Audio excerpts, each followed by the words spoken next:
if you haven't already. But folks, as I mentioned last night, before, I'll stop this for a second. Before the election, the goal was to do the lives up until the election, like do Kamala Harris versus Donald Trump, because we thought Kamala Harris was going to win, and we would only be convincing people that she's great. But then, unfortunately, Donald Trump won. And as I said in a video yesterday, the resistance continues against Donald Trump. So we're back. We're doing the lives. And we're going to hold him accountable. We're going to hold him accountable for all 4 years. Me, you, everybody. Me, you, everybody. So if you are MAGA, oh, man, if you voted for this reprehensible individual in the form of Donald Trump, come on up and tell me why. Tell me why you voted for Donald Trump. It makes no sense. But come on up and tell me why you voted for Donald Trump. And Kiki, thank you for the superpower. I appreciate you. Your haircut looks nice. Thank you, Kaylin. Thank you. Shout out my amazing haircutter. She's awesome. He won fair and square. I totally agree. He won fair and square. No objection from me. Resistance. Damn right. Damn right, Angel. Damn right. All right, let's get somebody up here. If you voted for Donald Trump and you want to come up and tell me why you voted for Donald Trump, you're welcome to do so. Or if you think that he's not terrible, you're welcome to come up as well.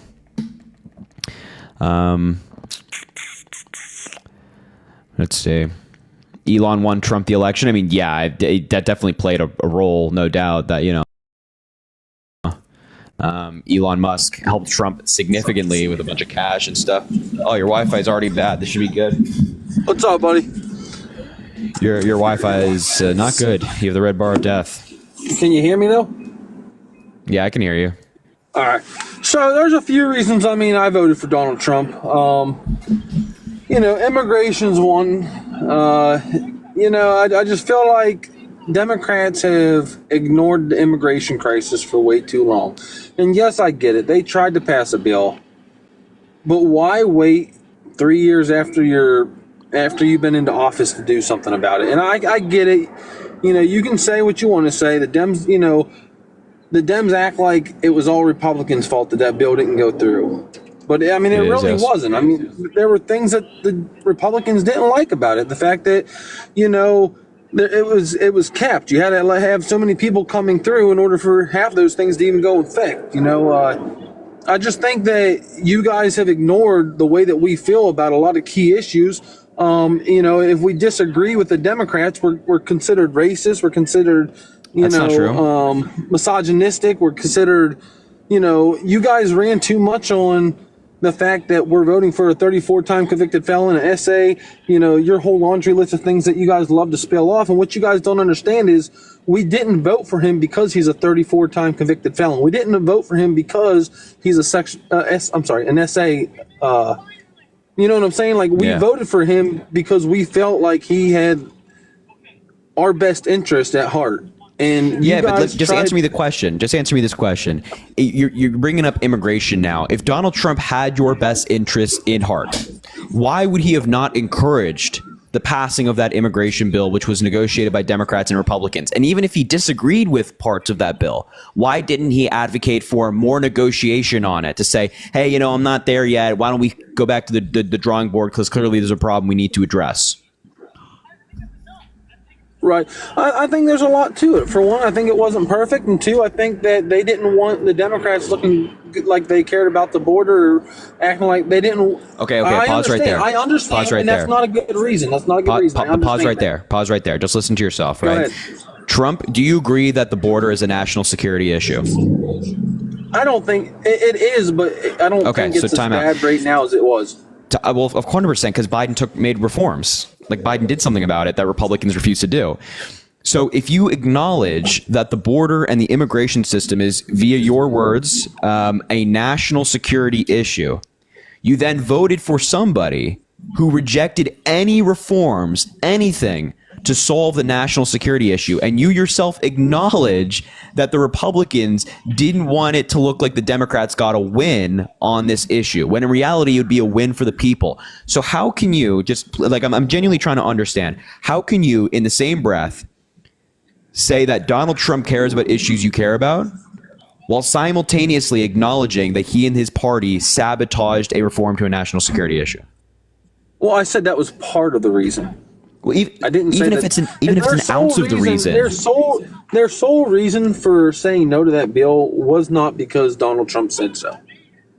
That was not the sole reason. Did that play a part? Did his influence play a part? Yes, but a lot of them have came out and said that the bill only went into effect. Like a lot of the things in that bill only went into effect if there was like 2 million people. No. There was a number that they weren't pleased There was with. a cap on as many people, or excuse me, there was a cap on how many people could come to the border every day, or how many encounters there were per day. Do you know what the cap is for encounters right now at the border? I really don't. It doesn't exist. I'm not going to act like I do. There is no cap. Okay. So it could be 50,000 people, but there's no cap on, taking people in via asylum or anything like that. There is no cap on the border right now. So what this bill proposed was a 4,000 cap or 5,000 cap until the border could be shut down by either the Border Patrol or the president. Eventually it hit a certain time and it was mandatory for it to shut down. Like by law, it had to shut down. So you're telling me that Republicans were against implementing a cap for encounters at the border when right now there is none? It wasn't just that. Once again, though, I mean, I feel like this bill also was a lot for, like, a lot of it was like an amnesty bill. So, like, getting more judges, which I do think that we do need more judges. Don't get me wrong, because we have so many people here. What are we going to do with everyone that's here? We got to take care of the people that are here already, whether it's legal or illegal, whether they're documented or undocumented. We got to do something to take care of the ones that are here, whether it's having them have a court date and getting them back out of the country or keeping them. Regardless, we got to do something about it. So there was no amnesty in the bill. This was not an amnesty bill. Well, you're trying to get them their citizenship quicker. No, there wasn't. In this bill, there was no pathway to citizenship, which is something that Democrats have been asking for a long time, which is good policy, but that wasn't in this bill. It was a very, very conservative bill. And the goal with expanding the immigration courts was that so asylum claims can be addressed quicker. The system's being abused. So if someone is improperly using the asylum system, we want to know. So right now, it can take anywhere from like 4 to 7 years for somebody's claim to be addressed. This bill would have gotten that number to under 6 months. And Republicans rejected the bill. There is, by the way, and just to be clear, the Border Patrol Union endorsed this bill. So this is no liberal Wonderland bill, right? This is a bill that was written by Democrats and Republicans and very conservative. Trump, this is what's so painful is that you guys elected somebody who made you for fools, right? He was selling you something that's a crappy product that has no basis for it, but he sounds really smooth when he talks about it. He says, I'm going to shut down the border. I'm going to do X, Y, and Z. None of that's going to happen. And he doesn't actually care, because if he did care, he would have passed this bill or tried to encourage Republicans to pass this bill.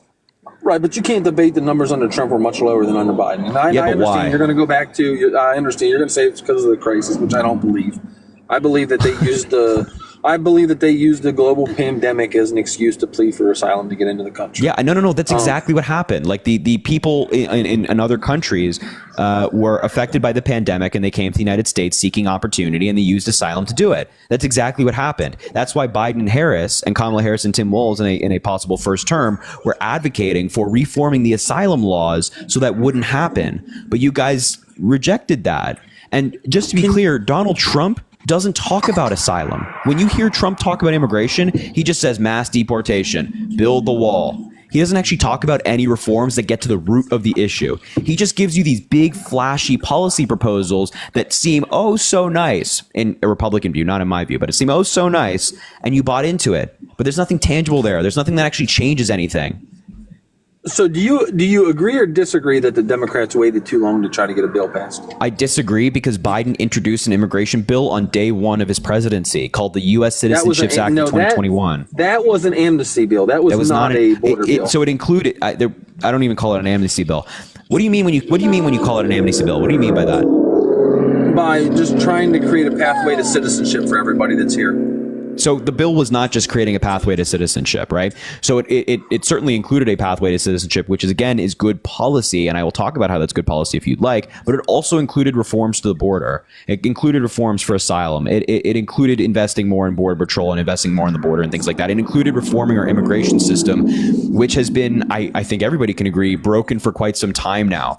But Republicans weren't interested in playing ball in that policy. They weren't interested in working with him on a bipartisan policy. I don't understand why you think that Donald Trump is going to be able to do anything on immigration when he wins or when he takes office. Well, I think he's going to try his dang hardest to finish the wall. And I understand that you guys don't feel like the wall helps. He built 50 miles of new wall the first time. You're right. And he did not do enough on the border to get the wall built the first time. But also, I feel like he had a lot of resistance. Like, a lot of the Republicans weren't for a wall either. Like, the Democrats weren't, neither were a lot of the Republicans. Because Trump did have the House and the Senate when he first got in the last time.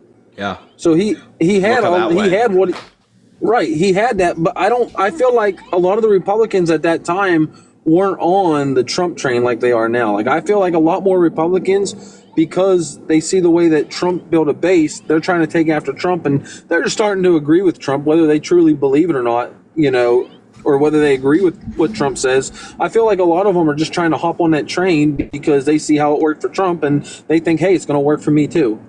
So I feel like Trump is going to have a lot more support this time around to get what he wants done. You guys he was elected president in 2016. Thank you, Trump for the galaxy. He was elected president in 2016. He had the mandate to do it. He had the mandate, and he couldn't get anything done. And he's not going to be able to get anything done on immigration now. The reason why so many people are against the border wall is because it's stupid. The border wall doesn't solve anything. Right now, the problem is asylum. Trump has not mentioned the word asylum in terms of reforms once in his campaign, and everybody bought into it. We know what the root problem is. I think even you know what the root problem is. Apparently, Trump does not. And he's just saying, hey, let's build this billions upon billions of dollars worth of wall, which will not stop people from seeking asylum. He did address asylum, he didn't say it, but look at his Remain in Mexico policy. If you're coming from El Salvador, okay, why are you coming all the way to the U.S. to plead for asylum? If you're coming from El Salvador, Honduras, or Guatemala, or any of those other countries down that way, you have so many other countries you got to go to before you get to America that you could easily plead asylum in. Okay. Instead, they're skipping through all these other countries just to come here and plead for asylum. Well, if it's so bad where you're coming from, then why didn't you just stop in the first place and say, hey, it's really bad where I came from, let me plead for asylum here? And that's the issue that we have. Let me ask you this. You have some kids, you have a wife, and you're in the middle of the COVID pandemic. You're living in El Salvador. Your economy has collapsed. You don't have a job. There's no way to put food on your table. Are you telling me you're going to go where are you going to go for asylum, do you think? If you're trying to get a job and put get money in your pocket, food on your table. If you're living in El Salvador, where are you going to go get a job or try to find a job? Either in El Salvador or wherever I got to go to get a job. So you're telling me if you were in that exact same position, you wouldn't try to go to the United States of America, which is the biggest economy in the world? You'd try to stay regional? No, of course not. If you're being honest with yourself, you have kids and a wife, you're going to try to go to the biggest economy in the world where, opportunity is endless, and you can get a job and create a life for yourself. So then, right. So this idea that and also just to be clear as well, they have a legal right to do that. They can come to the United States and seek asylum, even if they have to walk through other countries to do that. So Trump implemented Remain in Mexico. Why did Biden and Harris repeal all their immigration executive orders day one? And you can't say they didn't because Harris even campaigned on it. Harris even admitted that day one that they repealed all of Trump's executive orders that addressed the border. Yeah, because Remain in Mexico is garbage. Now the bill didn't get passed. So what did Biden go back to? The same thing Trump was doing. And look what it did. It helped the border. No, he didn't. No, he didn't. Remain in Mexico is just trash policy. It only affected around 70,000 people. It killed a bunch of people because a lot of these folks who were seeking asylum were just sent back to their exact same situations of which they were seeking asylum from. So people were kidnapped, killed, assaulted, things of that nature. Again, as I mentioned, it only affected 70,000 people. This was not a broad strokes policy that affected everybody. And also, I think if we're processing somebody for asylum, it makes more sense to have them in the United States as opposed to having them in another country and then coming back to the United States for their court date. It just makes no sense. And also, a lot of these folks then, when they come into the country, if they're seeking asylum and they're approved for like a temporary stay, they work jobs, they contribute to their community and the economy. It's like, why would we do that? Why would we do that? So it's inhumane. It's killing people, having people kidnapped. It makes it harder for the United States to do our job in terms of asylum seekers. It only affected 70,000 people. It wasn't even in use by the end of the Trump administration. They even phased it out because it was terrible policy. Why would we do that? Why wouldn't we just like rewrite the asylum laws like Kamala Harris was proposing? Listen, I don't disagree with you on that. I think we should address the asylum law. I do think. So then why did you vote for? So then why did you vote for Kamala Harris? Once again, the same thing that you guys have been ignoring for the last 3 years. They have not done anything. You can say, okay, day one they tried, and then 3 years later they tried. When we kept saying, when the crisis at the border was going on, everybody denied it, including Biden and Harris. Oh, there is no crisis at the border. There is no crisis at the border. Then they couldn't hide it no more, and they come out and say, you know what, we do have a crisis at the border. So let's try to pass something that's going to help us in our campaign in 24 to make us look like we're doing something about this crisis. So, like I said, you can deny it, but I'm just explaining to you why we feel the way that we feel and why we voted for Trump when it comes to immigration. And, but understand that your view is like incredibly misinformed, right?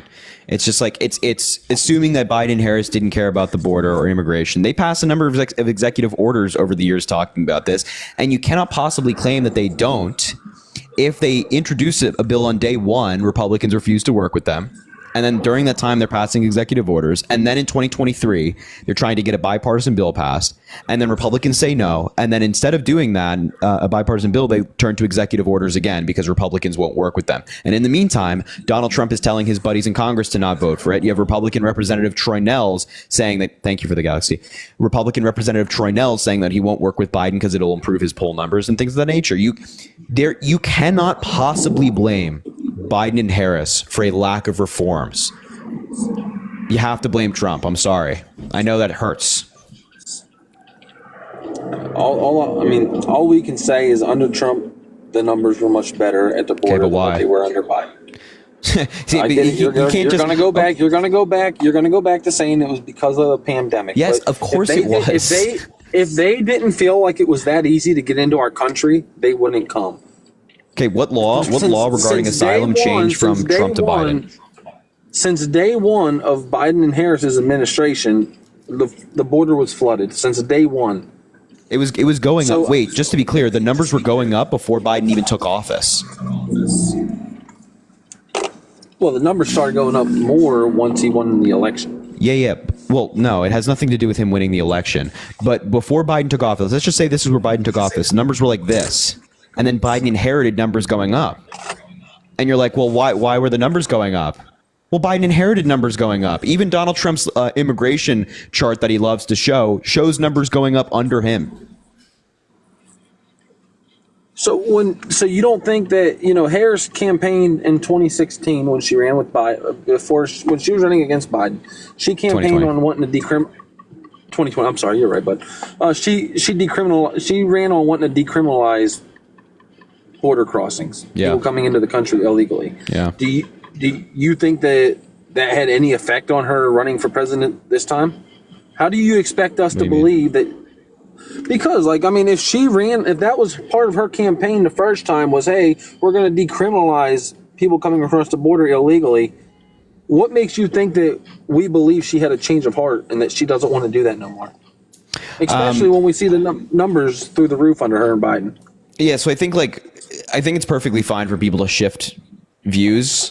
I think it's good that people change their views if they're presented with new information. Kamala Harris served in the Biden administration for 4 years. It's going to be 4 years when she leaves office.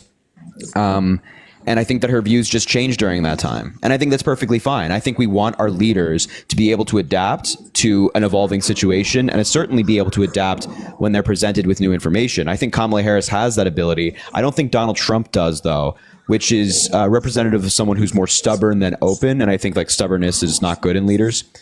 So you might not believe her, but what she was running on was a bipartisan compromise on immigration. So clearly she evolved on the issue. And her policy, you mentioned that you would agree with some of what she wanted to do, but now that things that you agree with her on are not going to get done because Trump won and you voted for it. Yeah, now I'll give you that one. I do feel like Trump is way more stubborn, and I agree with you. It's always good to see people have a change of heart because it shows that they're open and that they're willing to change and for the better, and that's what we hope for at least. So I do agree with you, and that's one thing I do wish Trump would do. I wish Trump would be a little more open to other views and not be so stubborn and stuck on his ways. So I agree with you on that. Mm-hmm. But, like I said, I think the biggest thing is we just feel like we've been ignored for way too long. And if we say that we have an issue with immigration, we're called racist. My wife's Hispanic. Her mom's from Honduras. Her dad's from El Salvador. They came here the legal way. Everybody that I know in her family voted for Trump. And their main reason for voting for Trump was it's not fair that we had to come here the right way and do things the right way. And all these other guys are coming here and getting free welfare in New York. And I get it that wasn't on the president. I think it made Harris look bad and Biden look bad, but that had nothing to do with Biden and Harris. That had everything to do with Mayor Adams up in New York City. But when people see that, they just automatically look at it as, why are these guys coming here and getting free benefits when you have struggling Americas? So why didn't Biden and Harris step in and say, hey, Mayor Adams, why are you doing this? They can't, because they can't. They can say whatever they want to Mayor Adams. Also, it's what Mayor Adams did was right for New York City. What's right for New York City is not necessarily right for Des Moines, Iowa. Right. So what's right, he did what's right by the city, in my view, at least, in terms of addressing immigration. Because if he didn't, you have all these folks here who are going to be where? Are they going to just be sleeping on the street? Are they going to be eating at all? Are they just going to be starving on the street? And that's what's going to happen? No, of course not. That'd be not only inhumane, but also illegal. So here's go ahead. Here's how I see the way that Trump would have addressed that. And this is why a lot of us, I think, voted for Trump as well. So if Trump was president at the time and he saw that Mary Adams was handing out free, money to all these immigrants, Trump would have spoke up and said, hey, if you're going to continue funding these illegal immigrants, then what we're going to do is withhold federal funding from you. Although, you know what I'm saying? Why wasn't Biden and... What the fuck? Well, what? That's insane. So first of all, that this happened under Trump as well. Why are we going to fund New York City and give them our taxpayer dollars when they're already proving that they're wanting to spend it on illegal immigrants rather than spending it on their own So they're people? not illegal. Oh, well. They're asylum seekers. If they're seeking asylum, they're here they're here legally. But also just to be, this also happened under Trump, right? Asylum seekers were taken in and they were in different cities around the country. Not at the same level, though, Harry. I know. I totally agree. The same levels were different because, again, there was a pandemic. But yeah, this still happened under Donald Trump, and he didn't go, "Hey, we're going to withhold federal funding." And why would you do that, right? You have New York City doing something that's right by them and right by their laws. So you want to withhold federal funding, which would assist the city in, managing the millions and millions of people who live here, who are Americans, who are meant to be represented by Donald Trump and the president, not hurt by the president and Donald Trump. That makes no sense. You don't see Biden has a difference of opinion with Texas. Right. And their legislator and their governor. Not once did Biden say, hey, you have a different approach to this issue. I'm going to withhold federal funding from you. You know why? Because Biden's a good person. He's a good president. He cares about all Americans, not some. But Donald Trump, on the other hand, probably would do something like you just mentioned. That's not what I view an American president doing. Withholding federal funding from an incredibly populated city in the United States. Are you kidding me? Harry, you have to, though, because here's what you're missing is, if we don't, what kind of picture is that painting for everyone else that's thinking about coming to America? If you don't do something about it, that's going to paint a picture to everyone else from their country. Hey, just come to America. They'll give you free food stamps. They'll put you up in hotels. They'll do X, Y, Z. I understand it might seem inhumane to you. Right. Well, yeah. I mean, you're valid. You got a valid point. Yeah. So we should have done what Kamala Harris wanted to do: elect Kamala Harris so that she could have reformed the asylum laws instead of saying, "Hey, let's withhold federal funding from millions upon millions of Americans," so it doesn't happen anymore. Problem solved. But no, you guys voted for Donald Trump. So just to be clear, instead of just like reforming the law and passing policy that would have solved the issue and not withholding federal funding, you voted for a vision that does not do that, does not pass that reform, and withholds federal funding from one of the most populated cities in the United States. Masterful gambit. Masterful gambit. This is good. Masterful gambit, so sir. What is your view? And listen, I've been one to say, I've never really been one to say that the election was stolen in 2020. I think Biden won. Right, I think Biden won, and I just don't think there was enough proof to prove that the election was stolen or that there was enough fraud to swing the election to Biden. Now, what I will say is this election has definitely raised a bunch of red flags. Where did the 20 million votes go that didn't vote? I mean, I understand people are going to sit out. I understand that not everyone's going to vote every single election. I get that. But where did these 20 million votes go that we had last election? I mean, Biden had 81 million votes. And prior to that, Obama had the most votes with 69 million. I'm sorry, I don't know what I said. 81 million is what Biden had. Before that, Obama had 69 million. And now what? Kamala had, I don't even know what her numbers are right now. They keep going up some. But I think it was like 67 million the last time I looked. It's 70.3 right now. Is it? Okay, like I said, the last time I looked, which was yesterday or the day before, it was at 67. So where are all these millions of votes at? If there was no fraud in the last election, where are all the missing votes at from the last election? I'm looking right now. California has only counted 63% of their votes. So there's a lot of vote counting still going on, and there's a lot of votes still coming in. And also, like, these are not the final numbers. And also, Kamala Harris has actually improved on Joe Biden's vote totals in states like Michigan and Wisconsin in terms of how many votes she got. So in swing states, she actually got more votes than Joe Biden. Donald Trump just improved more than she did.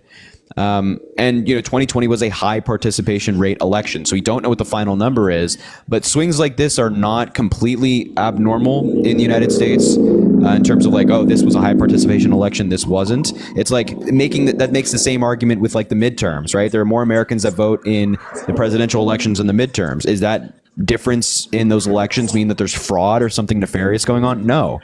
No, because people tend to think that the president has more power than Congress and Senate, which I don't think they do. I think your senators and congressmen actually have more power than them because they're the ones that pass the stuff. The president just signs off on it. Without a House or Senate, you're not going to get nothing through. And we've seen that with the last 4 years. The Republicans, what did they pass? Nothing. Hardly anything. And they also passed nothing under Donald Trump as well. So, well, like I said, a lot of people weren't for Trump, including Republicans, his first term around. I think a lot more people are on board with Trump, and I think you're going to see a lot more, hey, we're willing to work with you and give you what you want because look at where it got you. I don't know. I think MAGA was a pretty big deal in 2016. I think they were pretty fervorish back there. So because I don't think you're going to see. By the way, can you explain something? I keep asking Trump supporters this. Donald Trump said that he would end the Ukraine war within 24 hours of being president-elect. So what happened? Just curious, what happened there? My wife tried calling. You're good. Say again. So Donald Trump said that he would end the Ukraine-Russia war within 24 hours, and he would do it as president-elect. So what happened? Yeah, I don't know. The war's not ended, right? But so don't you think it's possible that Donald Trump just lied about a bunch of shit to like get people to vote for him? Yeah, I don't know. I mean, I see Hamas wants to end the war now. So. They've been saying that for months.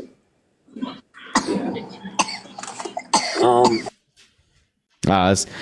Good question. Good question. Well, he did say that he'd have it ended prior to him becoming president. He said within 24 hours. Flip-flopped. Right. He flip-flopped on it. He has said that, but he also said prior to him taking office, he would have the war ended with Russia and Ukraine. So broken promise number one already, right? Yeah. You could say that. Not a great start. Anyway, man, we'll leave it there. I'll bring somebody else up. Okay, go ahead. All right, right on then. No, go ahead. Make your last point. I have a brain fart now. All right, buddy. All right, man. I forget what it was. No problem. All right, have man. a good day. Have a good one. Appreciate it. Venmo Cash App in the link in the bio if you want to support the live. I appreciate y'all. You know that. Trisha, thank you for the $3. Withhold federal funding as if California doesn't fund these red states. As a Californian, obviously. Yeah, 100 exactly. Deidre, thank you for the $5. 2 words for this guy. States' rights. It's a good point. Nova, thank you for the $1. We need a lot more mods in the comments. It's real bad. Yeah, let's get some. I have to make more people mods. That's on me. I haven't been very good at making people mods recently. So if anybody wants, is Law of the Wild a mod? I think Law of the Wild is here, right? He is a mod. He's not a mod. What the hell? Let's make Law of the Wild. I think he is. I think I saw him in the comments one time, but I'm not 100% sure. He might have left. There's going to be a lot of I told you so's coming from, I think JC is, I think we like JC, right? I think we like JC. We can make her a mod. It's going to be a lot of told you so's. Max, thank you for the $1. Thank you for everything you do. We lost a battle, but we will win the fight. I totally agree, man. I love that sentiment as well. So Venmo, Cash App in the link in the bio if you want to support the live. And yeah, let me know. Let me know if you are MAGA and we'll bring you up, or you voted for Donald Trump, we'll bring you up. Yeah. Remember, for the mods, just the people I've added, I just added a couple people there. Remember, for the mods, only mute people if they're spamming. You know what I mean? If somebody's just like calling me annoying, you don't have to mute them. We have a pretty open chat, but if they're spamming, give them a quick mute. And if they're obviously saying slurs or anything like that, please do mute them as well. Anyway, I appreciate all y'all though. If you are a MAGA, let me know. I'll bring you in and we can talk. Oh my gosh. Is Ingrid requesting up? Let's see if this person, her name is Ingrid. Oh, wait. Oh, let's bring up this person. I'm sure that they're so lovely. Hello? Ha ha ha ha, you lost. We did indeed lose. Yes, we did. And what's these videos about? People denying the election? It's you. Wait. Why did you vote for Trump? I just did, to make your life hell, buddy. What? So do you have any policy agreements with Trump or what? I agree with him on every fucking thing. Okay, so what's your main agreement with him? What policy of his do you like the most? I like his mass deportation. Why do you like that? I do. I love it. Why? We need those fuckers out of this country. Why? But Kamala lost. Ha ha ha ha ha. So you're just not gonna? Are you not gonna? You're not gonna answer? You need some diapers. I'm pretty sure. Weren't you the guys that stormed the Capitol last time you lost? Oh, he just left. I'm pretty sure that they were the guys that stormed the Capitol last time they lost. I'm pretty sure 4 years ago they were not, in public saying that they lost. They were still going along with Trump.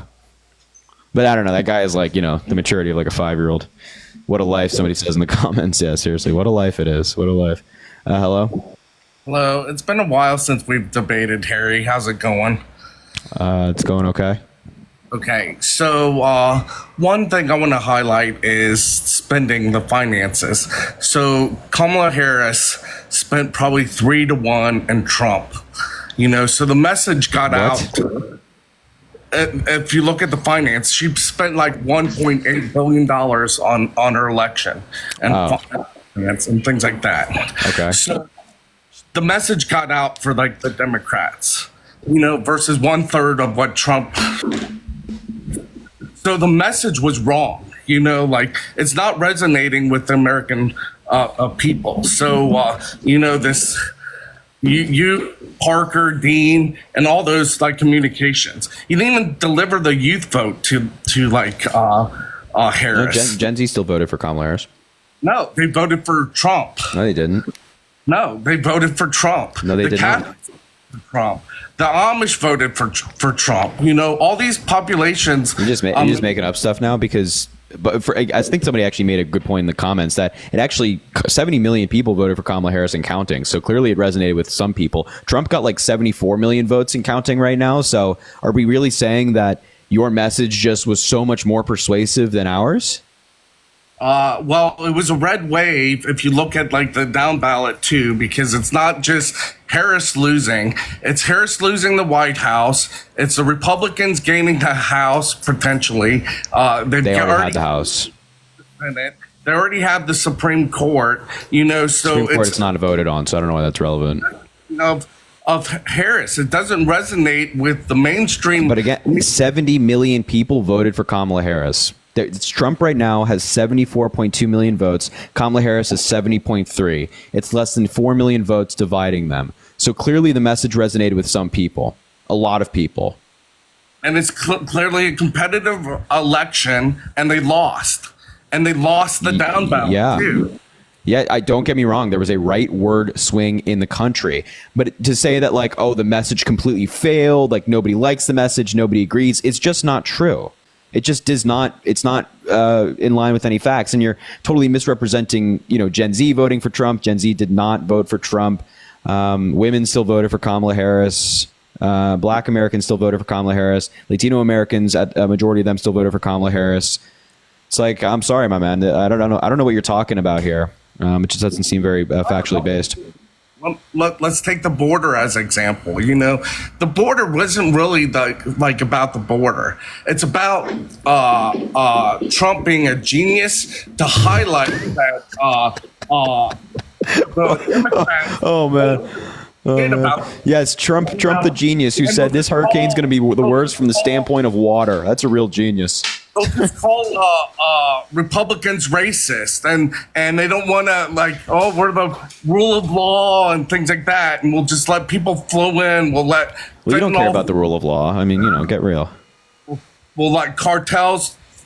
So Americans aren't that stupid. They can see what the difference between I just want to point out that throughout this entire conversation, you've said nothing. And you've said absolutely nothing. Like, what's your point? What argument are you trying to make here, my man? Like, can you get that the Democrats obviously didn't discourage any illegals from coming in.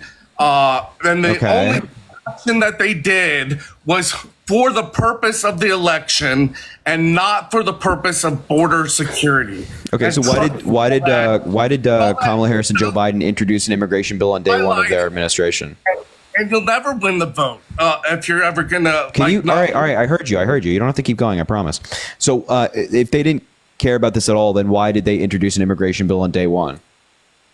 They introduced the HR 1 bill, which passed the House of Representatives. What are you talking about? I asked if Biden and Harris do not care about people coming into the country undocumented, then why did they introduce an immigration bill on day one of their administration? They didn't. What they did was they did. It's called the U.S. Citizenships Act of 2021. Executive orders like the Remain in Mexico and all the other policies that Trump introduced on day one, and they rescinded. What are you talking about? First of all, Trump didn't introduce Remain in Mexico on day one. Do you know what year Remain in Mexico was implemented? What year? What year do you think it is? I think it came up in Trump's mind in 2016. It was implemented in 2019, buddy. Yeah. No, yeah. That's good. That's good, man. Yeah, I think Trump, when he came down an escalator and started his campaign, knew the border was a failure, and to highlight that as an issue for the Republicans and for the Americans, and to showcase that as an issue that the Democrats will then oppose. But then why did Donald Trump oppose the bipartisan immigration bill? Because it's the Democrats who are advocating for that. Kamala Harris and Joe Biden said that they'd assign that in. They're in favor of that. They'd vote for that. They like it. Wait for it now. When he has the House and Senate and the court and the White House, now's the time to actually have reform at the border. So wait, Donald Trump had that the first time as well, and he didn't pass an immigration bill. So why do you expect him to do it now? He already failed once. By the way, it's not like he just failed like in one day. He failed for 2 years to get something done on the border. He even in 2018, he said that we need a comprehensive immigration bill. He couldn't get it done. The stats don't even support what you're saying. I'm not citing any data right now or anything that's backed up by data. You're saying that Donald Trump is now suddenly going to get an immigration bill passed, but in his first 2 years of office, because he has the presidency, the Senate, the House, but he already had that and he didn't. What I'm saying is, you just called Trump a failure. And then, yes. So that would what would that make Harris and Biden? A success. Yeah. Yeah, I mean, you're going to be benefiting from the foundation that they laid. Our economy collapsed from COVID, and Biden and Harris laid a great foundation, creating tens of millions of jobs. Bringing our GDP back, unemployment being historically low. The markets have broken their own records just from an economy perspective, and then they've invested in infrastructure, in healthcare, in manufacturing, in veterans healthcare as well, and fighting climate change as well. All of this stuff is going to help you and the country going forward, but you don't know about any of this stuff. You're just going to you're going to attribute to Trump, as the economy grows, and the economy has been growing for quite some time now. I guarantee that when Trump takes office, people like yourself will be saying, look how great the economy is. Look how low inflation is. It's like, you guys are so predictable, man. Let's break down the infrastructure bill. How much of that goes to new infrastructure? New infrastructure is like, how do you define new infrastructure? You talking about roads and bridges? Yes, something that's created that's new. Yeah. So, it goes to a lot of previous infrastructure that's already built, but we have roads and bridges that are cheaper to fix up than building entirely new roads and bridges. Like if we have a bridge in the middle crossing a river, right? And we know that we can repair that bridge and it's perfectly safe for people to drive on. Why would we then build a bridge right next to it as opposed to just fixing that bridge? Harry, the answer is more than half of it goes to old infrastructure. Yeah. So it goes to repairing roads and bridges that we have. So my point stands to you that there is a bunch of money for roads and bridges. It's $350 billion over 5 years for roads and bridges.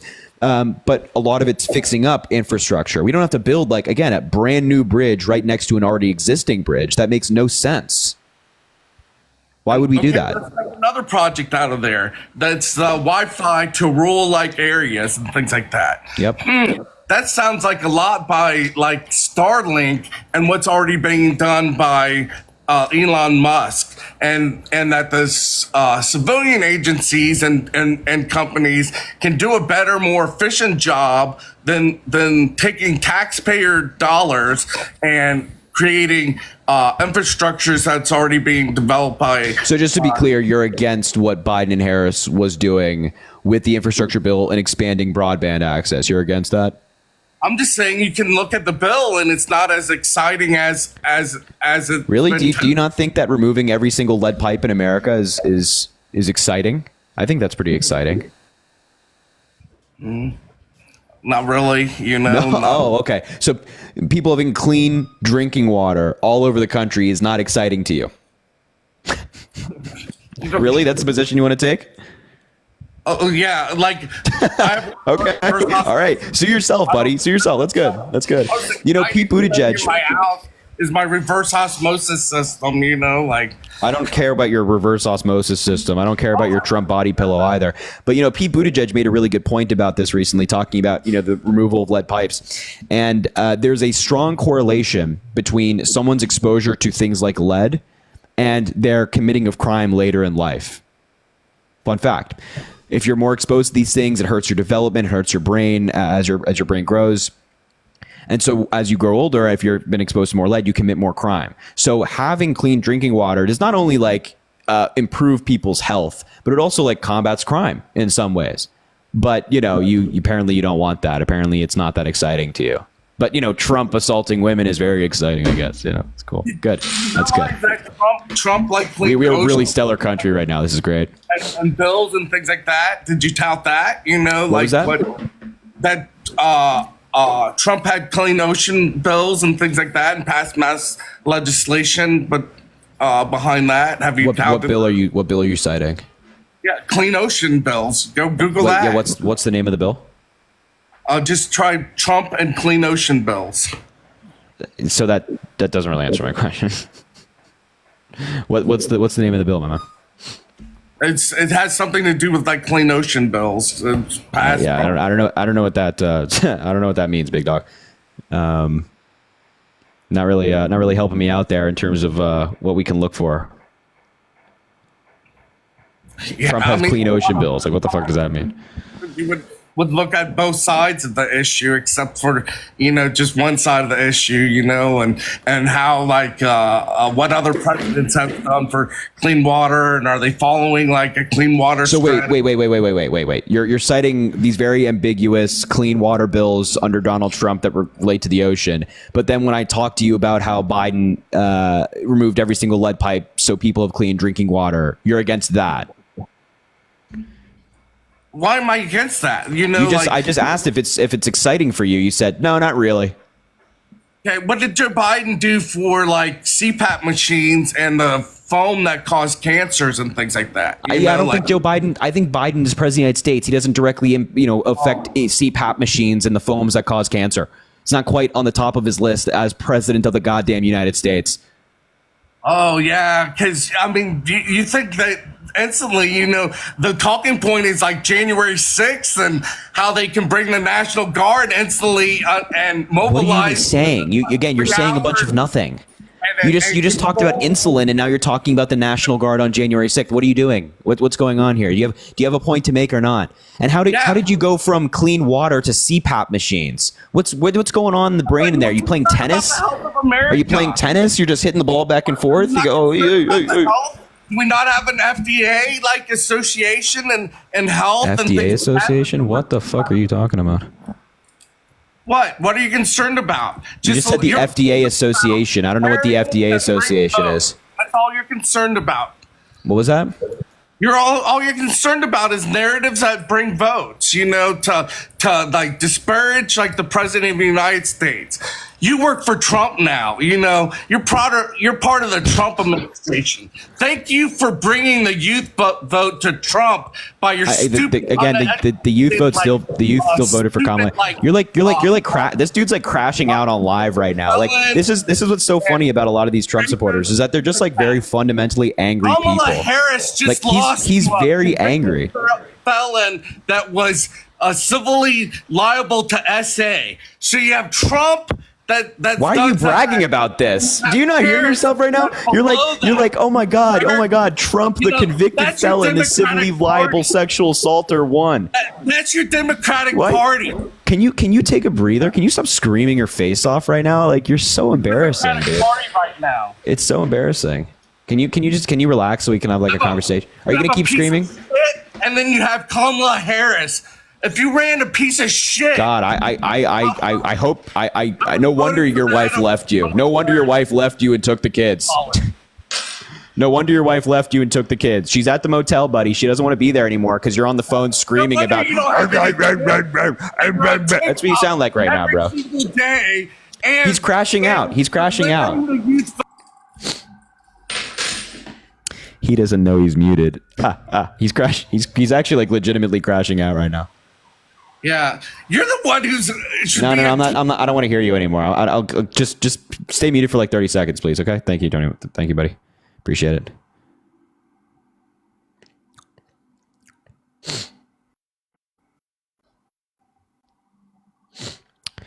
It's nice now. It's nice with him. It's nice with him. Yeah. So I just have some data here. In 2024, 52% of young people 18 to 29 voted for Kamala Harris. Only 46% for Trump, and the other percentage went to other. So I don't know where you're getting your data from. Sounds pretty flawed. All right, I think we can bring him back. Hopefully he's calmed down a little bit. This guy's a very angry man. He's very angry. Somehow he's. How did that student? All right, wait. Hold on. Are you calm now?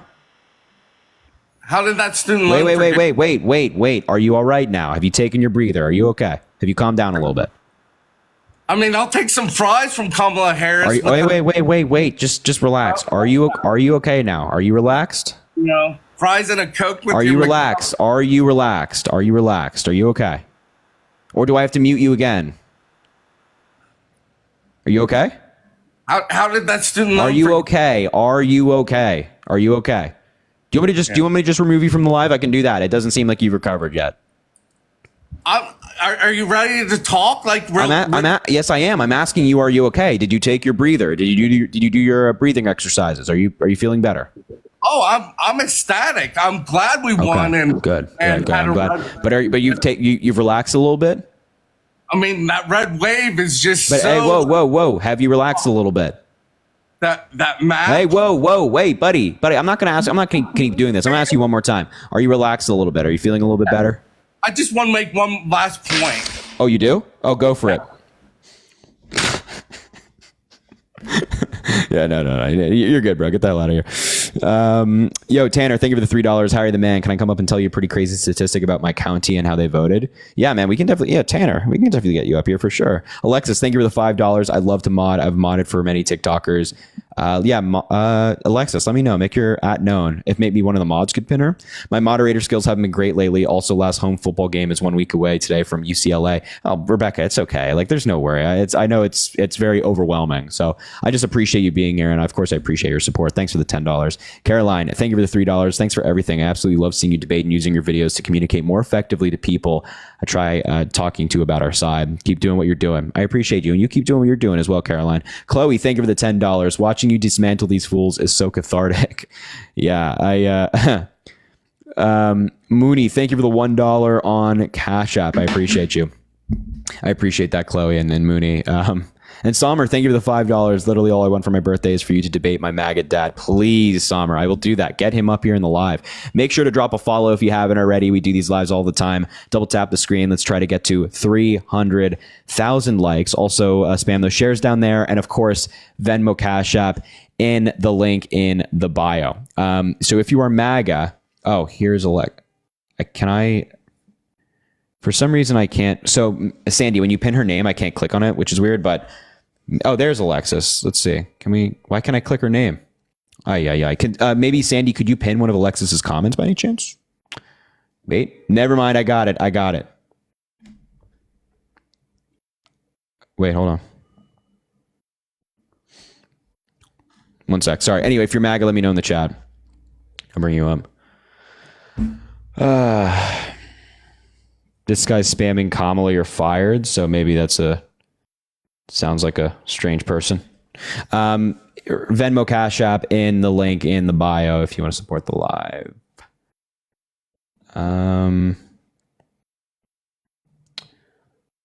Let's bring up this guy. Is this guy? Oh, here he is. Hello. Did you vote for Trump? Absolutely. Why? World peace. Okay, world peace. Yeah. That's the main reason? Yeah. Okay. So I'm going to ask you a question I've been asking a lot of Trump supporters recently. He ran on world peace, this idea of world peace. You know, he kind of lied about it, but he said that he was going to end the Ukraine-Russia war within 24 hours of being president-elect. Really? So why hasn't he done that yet? Why don't you play that video? You want to play the video? Yeah. You want to play? Yeah, sure. This was actually during the presidential debate. So, yeah. Hold on. 1 second.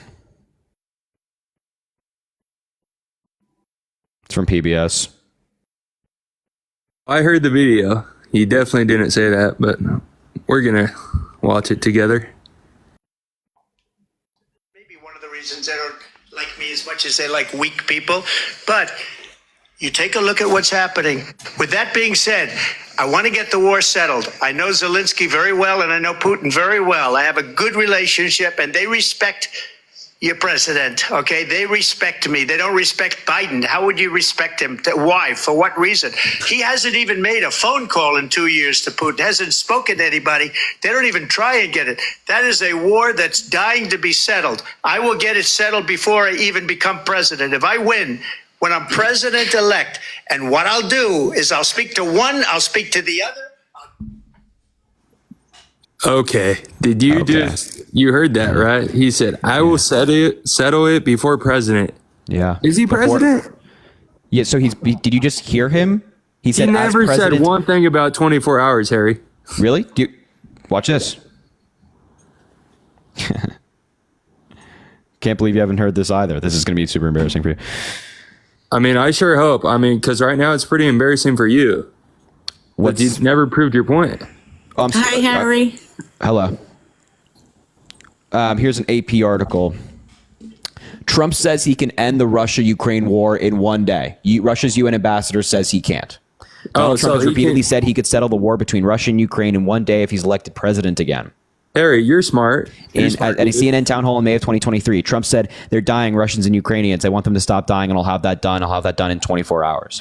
Hey, but by the way, Harry, everything that Donald Trump said in that video you just played about Biden having no respect and Russia will respect him, have you not heard everything said across the globe on how China respects us now? Hamas wants a ceasefire immediately. Yeah, Russia they've been advocating us for that for. I don't know why you guys keep bringing up this point. It's almost like you. Well, that's 3 points.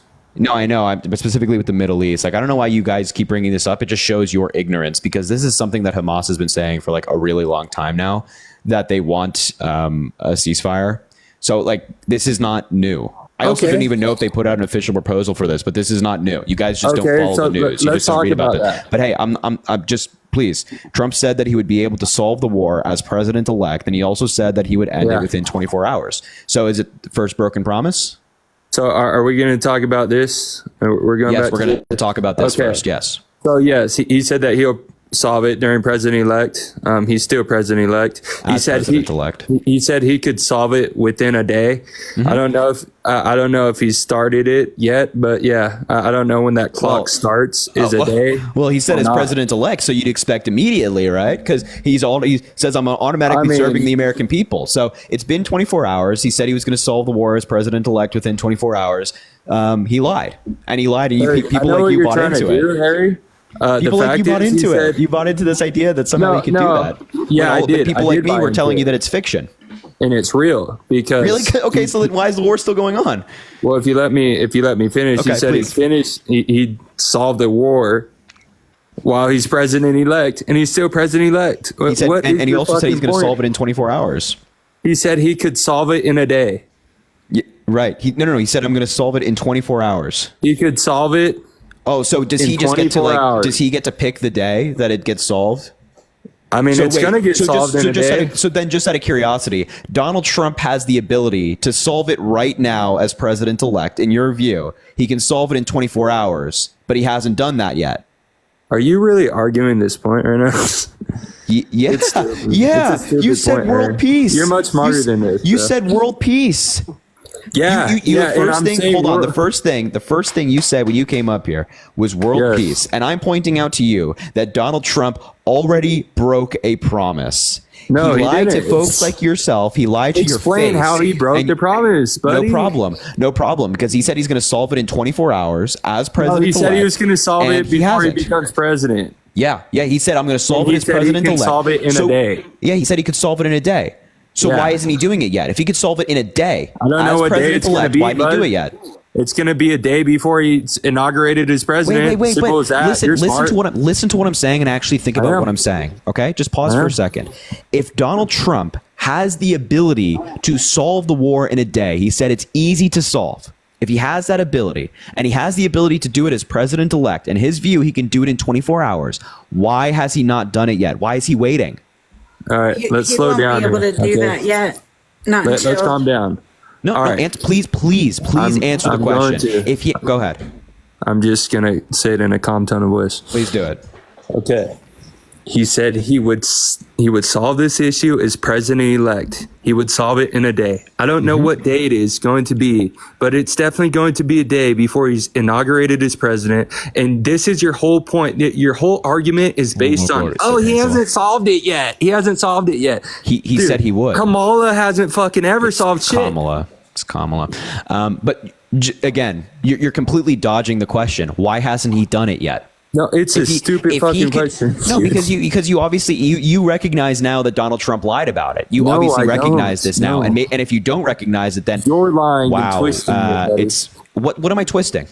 Okay. He said he would solve it while he's president-elect. Within 24 hours. It would be solved within a 24-hour period. 24 hours. He said he could solve it in a day. Yes.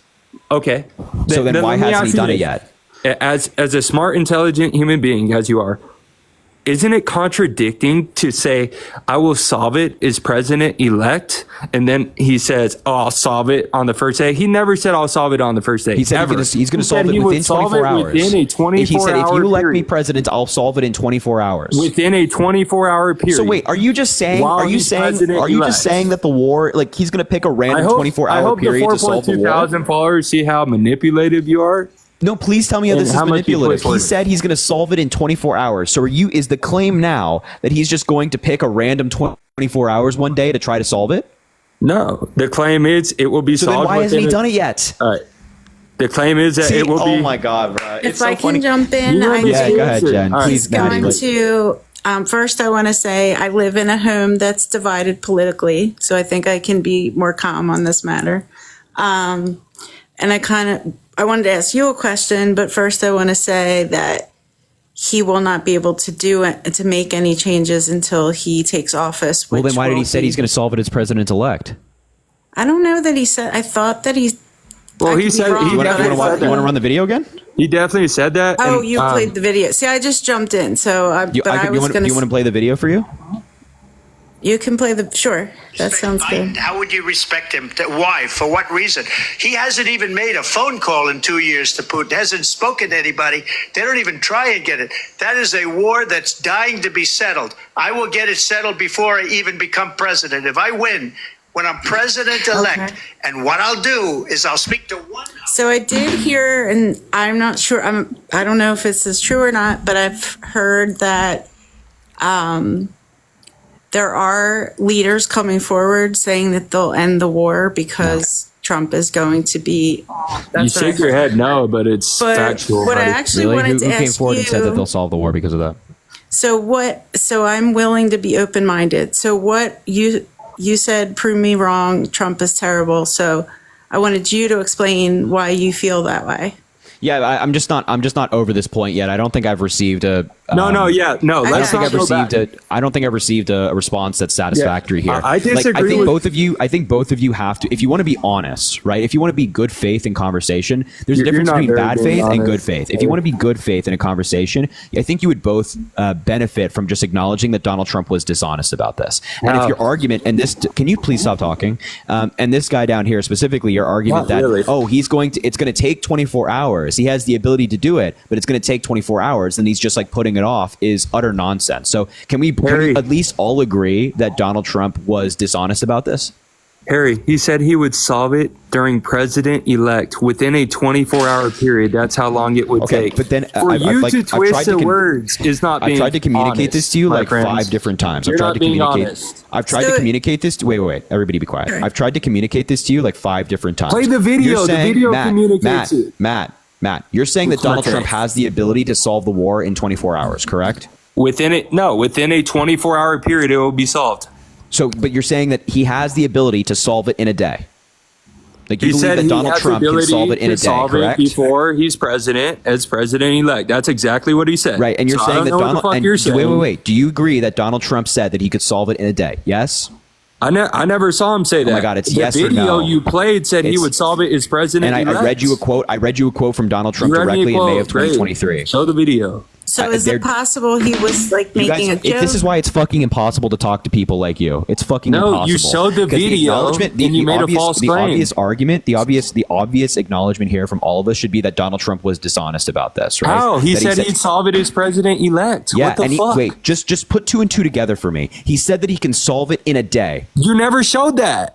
I read you the quote. I could pull up the You video if read you want, all but I the have a quotes quote you want, directly buddy. from him. Read I have all a the quote quotes you want. directly from him. Ready? He said, "They're dying Russians and Ukrainians. I want them to stop dying, and I'll have that done. I'll have that done in 24 hours." You know what another quote is? He's a Can you smart. stop, can you stop talking, please? Can you stop talking, please? Those are quotes also, bud. It's not even a direct quote, by the way. So that's It what don't Donald matter. Trump said, right? He said, in 24 hours, I can get it done. And you're also acknowledging that he said, as president-elect, I can get it done. So if Donald Trump has the ability to get it done in 24 hours, and he's president-elect right now, why hasn't he done it yet? Bro, can you quit playing stupid? It's not me who's playing stupid. It is you, because you're No, it's you're not. dancing around this. Okay, we both just heard the clip, the 30-second clip. Let's just do a simple logic train, because apparently long sentences are too It can long be for you. solved within a day. Wait. It Let's can be do solved within a day. No. I don't know. No. Donald Trump said that he can get it done as president-elect? Yes? Yes or no? I And by the way, agree, just yes. yes or no, just yes or no answers right now. Yes. Okay, yes.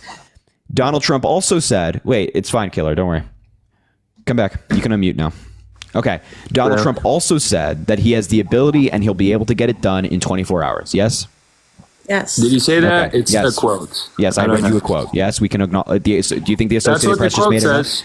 Do you think the Associated Press just made this up? Who knows? They make up a lot of Okay. shit. You don't even know what what does the Associated whatever. I know So what the can we Associated acknowledge- Press means, bro. I don't think you I was going to ask anyway, it doesn't matter. So is the war over Wait, or no? please everybody. So you would acknowledge that Donald Trump said that he has the ability to get it done in 24 hours, yes? Within a 24-hour period. He said he didn't say within a 24-hour period. He said he'll have it done in 24 hours.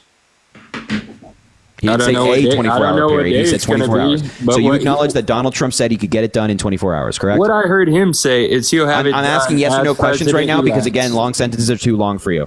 He said he could get it done in 24 President-elect. hours, It's yes? president-elect, dude. What the fuck is so hard to comprehend? Holy shit, I'm asking you a different question than you're answering right now. So Donald Trump They're said that he could get it done in 24 contradictory hours, questions. correct? They're They're not contradictory, contradictory questions, my friend. They're not contradictory questions. Donald Trump said he could get it done in 24 hours, yes?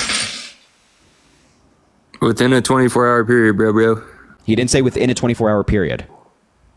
Bro, what did he say? Like, did I see the fucking I clip? read you the No, quote. I didn't Oh my see God. the clip. It's so fucking crazy. You're arguing a stupid point. This like has no meaning. No, it's not. It has No, it's not. Because I'm meaning, proving bro. to you how Donald Trump already broke a promise. He said he'd do it as president-elect, bro. Yes. What the okay. fuck? So listen very, very carefully. if he did, he would absolutely shit on Biden. Matt, If he got that stop done, talking. Stop it would be talking. such Just an listen embarrassment for very you. carefully for 5 seconds, okay? Just listen listen like extremely carefully. Put your Yes, listening bro, ears yeah. on because we have to go Yes. back to kindergarten for you, all right? Okay. So Donald Trump said he could get it done as president-elect. He could end the war Yes, as bro, bro. president-elect. Yes, wait. bro, bro. Stop talking. Just stop talking. I don't need yes, bro, okay? He said he could get it done as president-elect. He also said he could get it done in 24 hours. So he's president-elect right I now. didn't see that, bro. You want to find the clip for you? Fuck Like, yeah, are you bro. I would serious? love it. The Associated Press article quote is not good I enough for would you? love, bro. I would shut my fucking mouth right now if you found it. I promise. What, the video of him saying that? Oh yeah, bro. I'd fucking shut it. And God, I wonder if your vocabulary has many more words than bro. I had to be, expand a little bit. brother. Sit down. Let me just put it a nicer way. If I'm president, I will have that war settled in one day, 24 hours. Awesome. But he's not president yet, right? Yeah, but wait. If he has the ability to settle it in 24 hours, why hasn't he? No, I agree with you that it's possible that he was. Lying? I Did he mean, not that's a just say possibility. that he would Do have you it think- settled within a day, within a Maybe. 24-hour period? Was he just being like sarcastic? Like not sarcastic, but Sarcastic. Guys, you don't. I promise you Harry, don't have to do hold all on, this. real You question. don't have to justify all this crap. He lied to you. You just have to Jen, come. I Jen, real just want question one of. I I have just for want Harry. any of you to come Yeah. to terms with the fact that Trump lied to your question, faces. Harry. Real simple question. How Yep. else would it get settled? Would it get settled within a year? Within a week period? No, it gets settled within a So day. then, with a phone call. wait. Then could Joe Biden make the claim like, oh, I'm going to settle it within a 5-minute period and just pick like a random 5-minute period over 4 years to try to settle it? Sell it. Harry, Thank you for the galaxy. He gave two variables. He said one variable was he get it done before he's inaugurated as president. The next variable was saying he would get it done within a day, not within a week, not within a year, not within 3 years. He said he would get it done within a day. So no, he hasn't lied on anything. Wait. fucking Just stupid. listen. You have to understand. Like, I don't even know how many times I have to say this because it's so simple. If Trump says I have the ability to do something in a day, Okay. right? I have the ability to get it done in a day. Then Yeah. why hasn't he yet? Because it's already been a day. Because then if you say, for example, if you're just got elected We're president, you're arguing like, over wait, this, stop talking, bro. please stop talking. If you just got elected president, for example, and you're saying I have the ability to pass comprehensive health care reform in a day, but then you wait 4 years to do it, it's not all that helpful, right? You would want them, if you have the ability, you'd want them to get it done right away. So if Trump has the ability to solve the war in a day, and he said he could do it as president-elect, then why hasn't he done it yet? Okay, you ready? I've been ready for 20 minutes now. Dope. dopamine. So he said he would have it solved before he's inaugurated as president within a period Okay, so you're of a literally time frame of 24 you're hours. repeating exactly what you've said 5 million times. Just listen to me. Argue Listen about to me. this Listen to after me he's again president. carefully. If he has the ability to do it, why hasn't he? Argue It's a about simple this question. January 7th, bro. If he has the ability to do it, why hasn't he done it yet?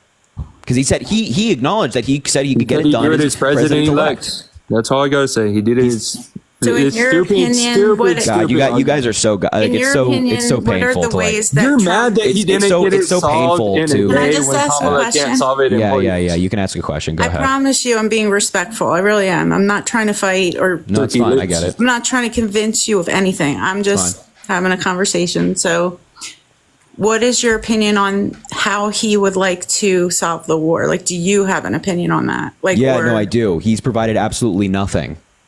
Because Right? I know Go ahead. with him, it's a lot about finances. So what he'll do is go in and negotiate, and it's kind of hard. You know, we all know money kind of rules. You can't really deny that. Money talks. So he'll go in and he'll make negotiations Cash is financially. king.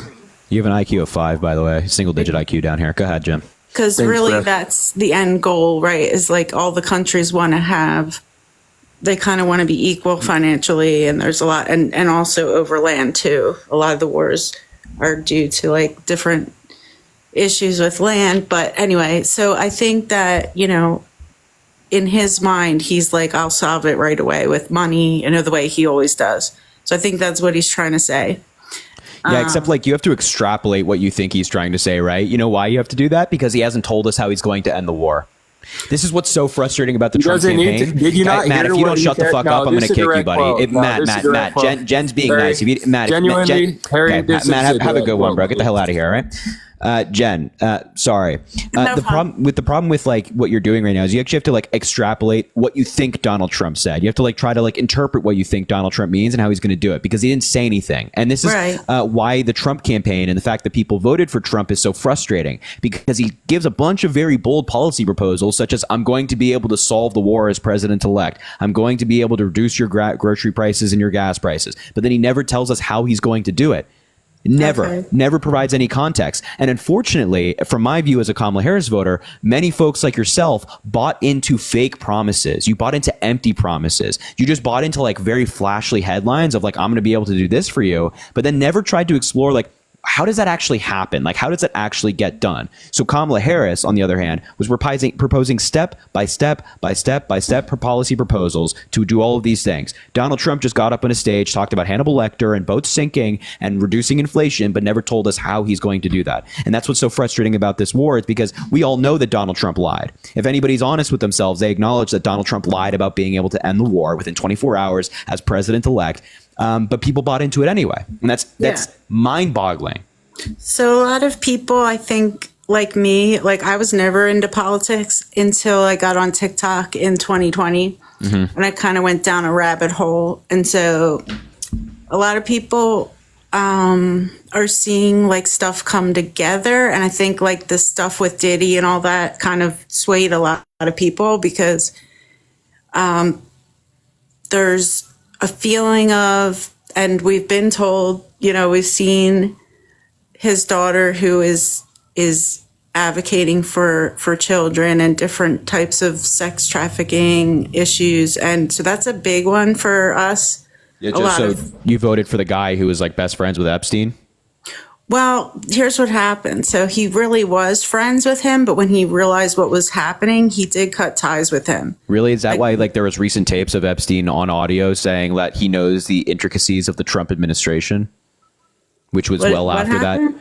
Yeah, so I'm not sure if sorry. you heard the recent tapes, but there was an author out there who had an interview with Epstein before he was arrested and died.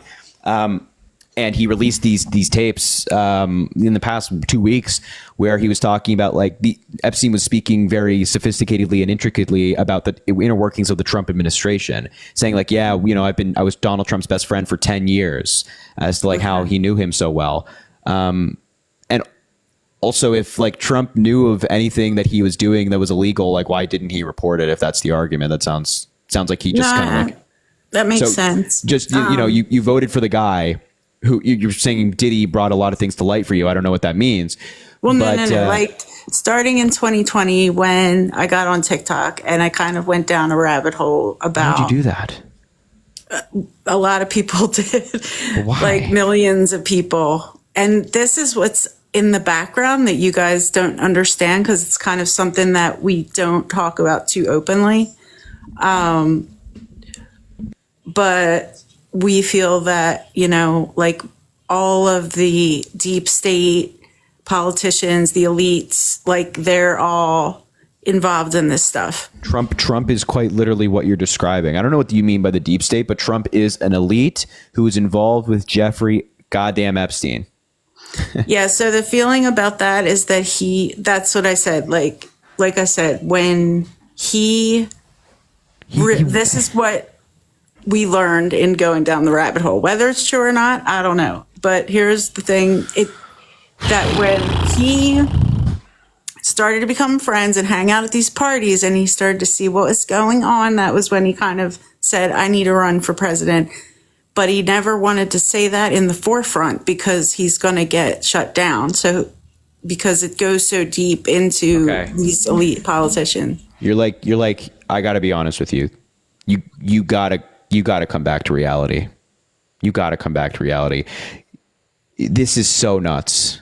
The idea that Trump, I'm just telling you what happened, like the truth. No, I don't know what rabbit hole you've gone down, but this is like genuinely cult level stuff. That you think that Donald Trump was privy to a bunch of elite wealthy people committing crimes and doing bad things, and he just felt so passionate about it that he ran for president. But exactly. That's utter nonsense. You just said it. Do you have any evidence to support this? Because again, this is a guy who's buddies with Epstein. But like beyond that, there were other reasons. Like oh my god, as far as for me personally, the abortion issue, I do stand on. Now I'm 53. I will, obviously I'm not going to be pregnant again. And I do not. Like if other people want to do what they want with their bodies, that's fine. As far as like what they're doing with the aborted baby cells, I don't want to be a part of that because there's a company called Genomics that they turn it into I'm good. Flavor enhancer. And they put it in the food. Now, you could look it up. It's Nestle. They're going to tell you now on Google it's not true because... Of course it's not true. But in 2020, it did pop up and there was a whole thing about how it started in the 70s. They're putting it in Nestle products, Coca-Cola. I'm not saying they're putting the aborted baby cells, but they take it and they turn it into like a flavor blocker. So it blocks certain flavors. I know they're going to tell you it's not true now, but... So so we have all this, we have Reuters, which is one of the most reliable news agencies out there. They do a lot of fact checks on crap like this. They're saying food products do not contain human fetal cells, right? They have an entire article about this. The vaccines do. They have an entire article about this. That's also not true either. They have an entire article about this, debunking this, and you just automatically write it off as not true because you saw something on TikTok? Are you kidding me? I believe that starting in the 70s, because what I read was the company's called Genomics, if you look it up. They were actually there's a factory where they turn it into basically it's to save money. It blocks like your receptors. So you only taste sugar. Sugar is expensive. So basically, I'm not saying they take the cells and put it right in the food, but they do use it to manufacture. Now, but that's just not true. That's cannibalism. And I don't want to be eating aborted baby cells. I know it sounds crazy. So that's not true. That's not happening. I'm not someone who can't have babies. So abortion doesn't really affect me personally. So that's why I prefer to not have that going on. You know what I'm saying? But it's not true.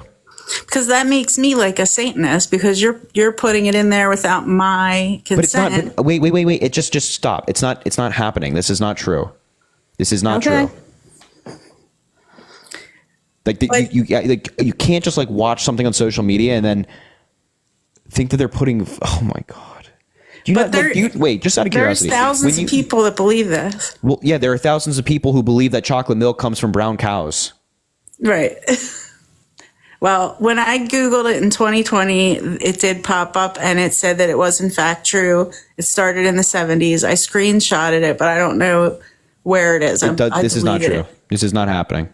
You look, this is what I'm talking about. You got to pull yourself out of the rabbit hole. I'm pleading to you, American to American. You got to stop with the conspiracy theories. You got to stop. Trump is not your savior. They're not secretly putting stuff into the food. This isn't happening. There's no grand old conspiracy theory involving all of the elites. You got to get back to reality. Well, what about like foods that are banned in other countries that they allow in our cereals and stuff? So there are certain regulations that exist in other countries that don't exist here, but there's also regulations that exist here that don't exist in other countries. Do you think that like Ireland is now participating in a conspiracy theory because we have some regulated food that they don't? Well, I saw those people that come to America, the two, Josh and I forget his friend's name. And they were saying, we're trying foods that are banned in the UK. And it was like Mountain Dew, different cereals and stuff like that. No, I'm not a Karen. Thank you guys. I'm being very respectful. I know it might sound silly. I'm just explaining to you my point of view. I know I'm ignoring the negative comments, but anyway, I should ignore them. But so when I was sitting in my house, because we weren't going out because of COVID and all that other stuff, I was scrolling through TikTok and I went down the rabbit hole and here we are. You got. I'm actually not laughing. I'm not laughing at all because this is like one of the biggest problems in the United States right now, which is just misinformation plaguing our politics. Misinformation pushing people to vote for Donald Trump, right? You voted for Donald Trump because of misinformation.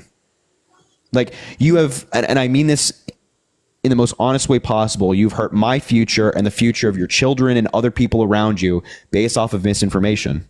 And it's frustrating for us who are going to have to inherit this world and grow up in this world. And we have to worry about our sisters, our mothers, our people we care about around us, whether they can get reproductive care or not. We have to worry about our climate. We have to worry about our world. And we have like this unhinged lunatic who got more American troops killed abroad than Joe Biden running our country. So I'm sorry, I'm not actually laughing at all. This is not funny. Because he did today say that he will actually make IVF under the insurance, so the insurance will cover IVF, and he will veto any bill that bans abortion up until a certain point. He doesn't agree with it after really, because he voted for abortion to be banned after 6 weeks in Florida. No, he didn't vote for that. Yes, he did. Because he said he would never vote for that. He then the next day he said he would. Because he used to be a Democrat, and he actually is not against abortion. Well, he brags about overturning Roe v. Wade.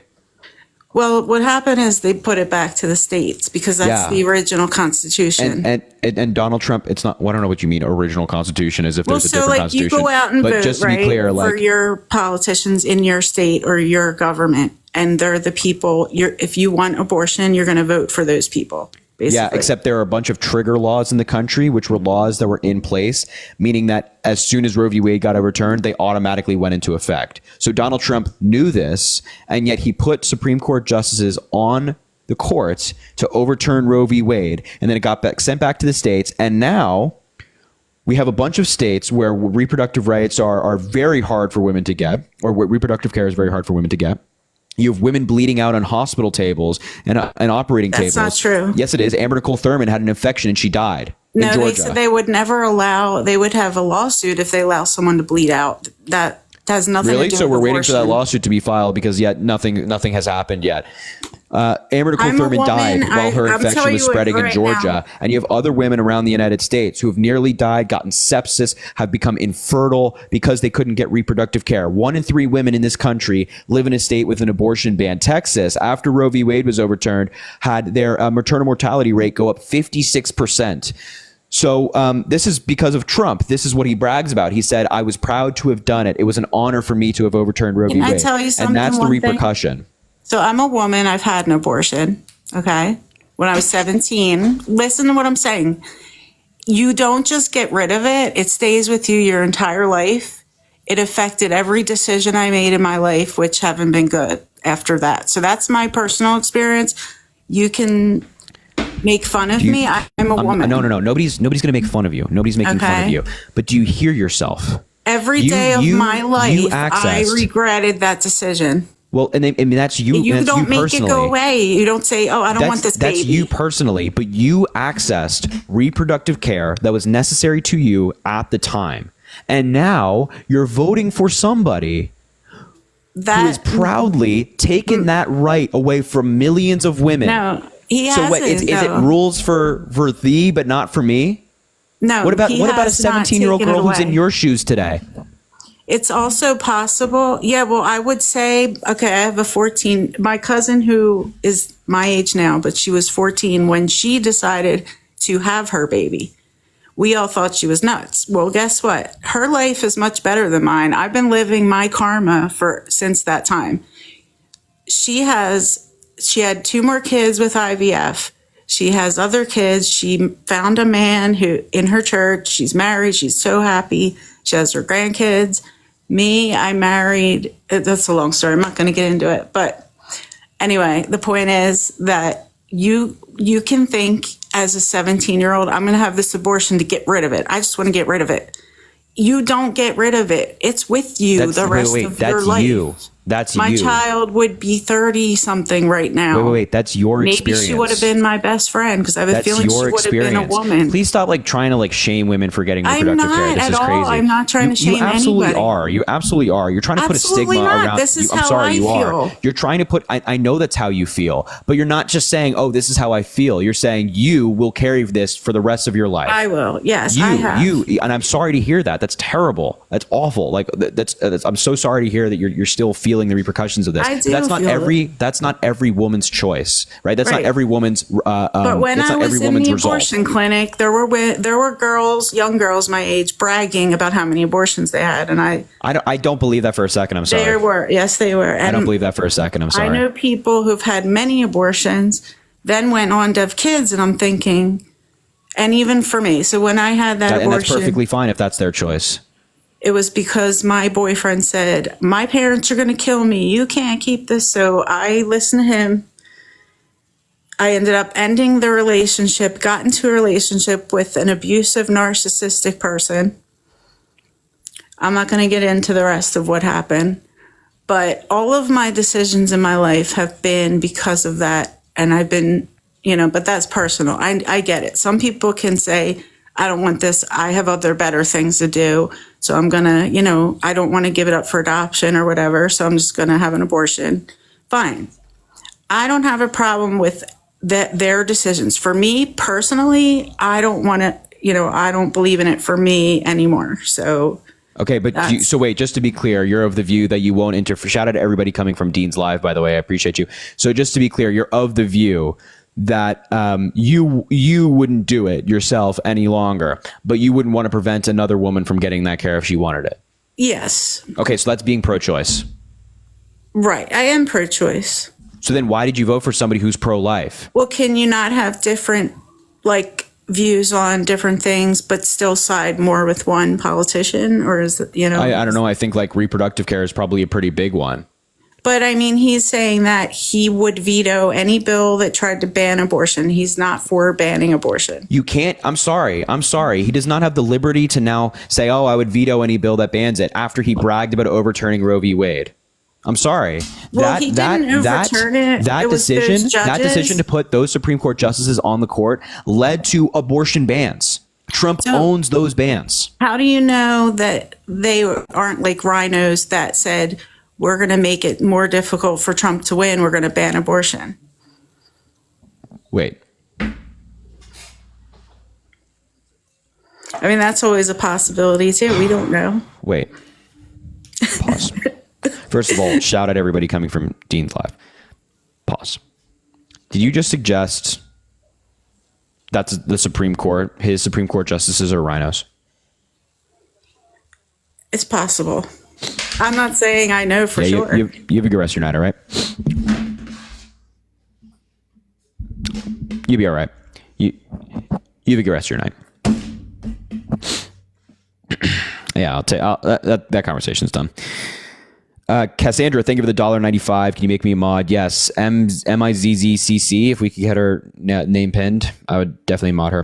JC, thank you for the $20. I've been following you for a while now. I just wanted to thank you for helping me find my voice in my red state of Louisiana. JC, good for you. Good for you for finding your voice. That's awesome. And I appreciate you being here.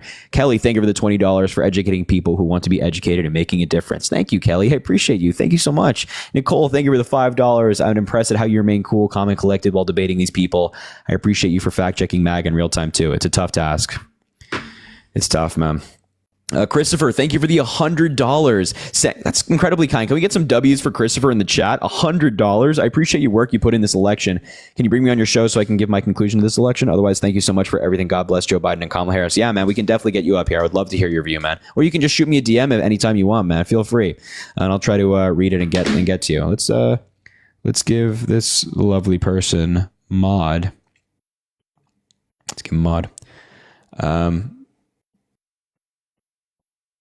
Why can't I mod them? Oh, wait, hold on. One sec. I gotta keep that comment there. I gotta unmod somebody who hasn't been watching the live recently. Sorry, individual. You gotta go. All right, now we can mod you. Sorry, there was you can only add 30, which I think is silly, but that's fine. There you go. Now you're a mod. Thank you, Christopher, again for the $100. W's for Christopher in the chat. Alexis, I didn't get modded. Let's also get Alexis modded for sure. Joey, thank you for the $2. Let me up. We can definitely get you up. Nicholas, thank you for the $2. Not much of a difference between MAGA brains, and I cannot read that out loud. Maze, thank you for the $10. So can we reference a conspiracy from the 70s, but not Trump being a racist in the 70s?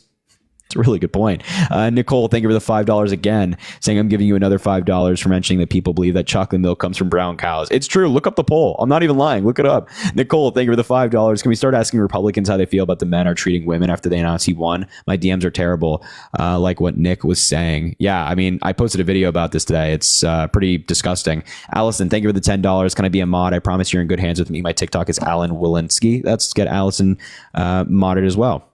And Kimberly, thank you for the $25. Finally, thank you for Harry for continuing to fight for our democracy and for what is true. I applaud your dedication and commitment. Kimberly, I appreciate you so much. Thank you. It means a lot. Thank you for being here. That is incredibly kind.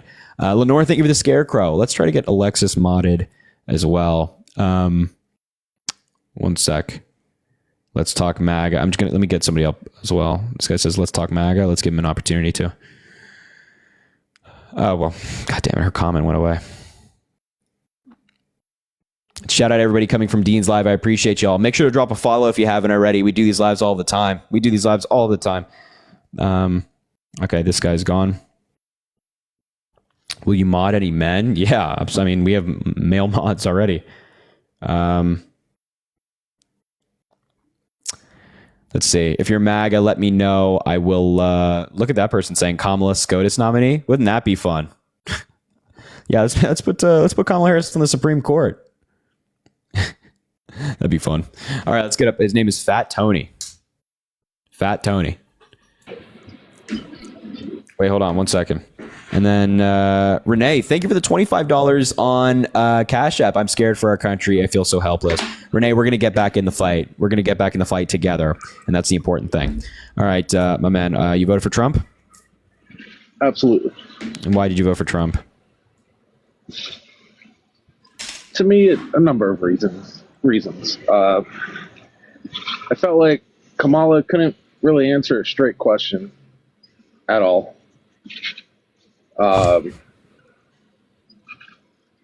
She's like a puppet. Kind of like you and Dean and Parker, just all puppets. And you guys judge everyone who voted for Trump talking down on them. But then you get mad about Donald Trump talking down to Democrats. You guys are just like us. We're not running for president of the United States. And I also don't think we talk down to you. You just told that woman she had a 5 IQ. No, I told the guy below her that he had a 5 IQ because he was genuinely being like disingenuous in bad faith. So. Okay, well, I apologize for that.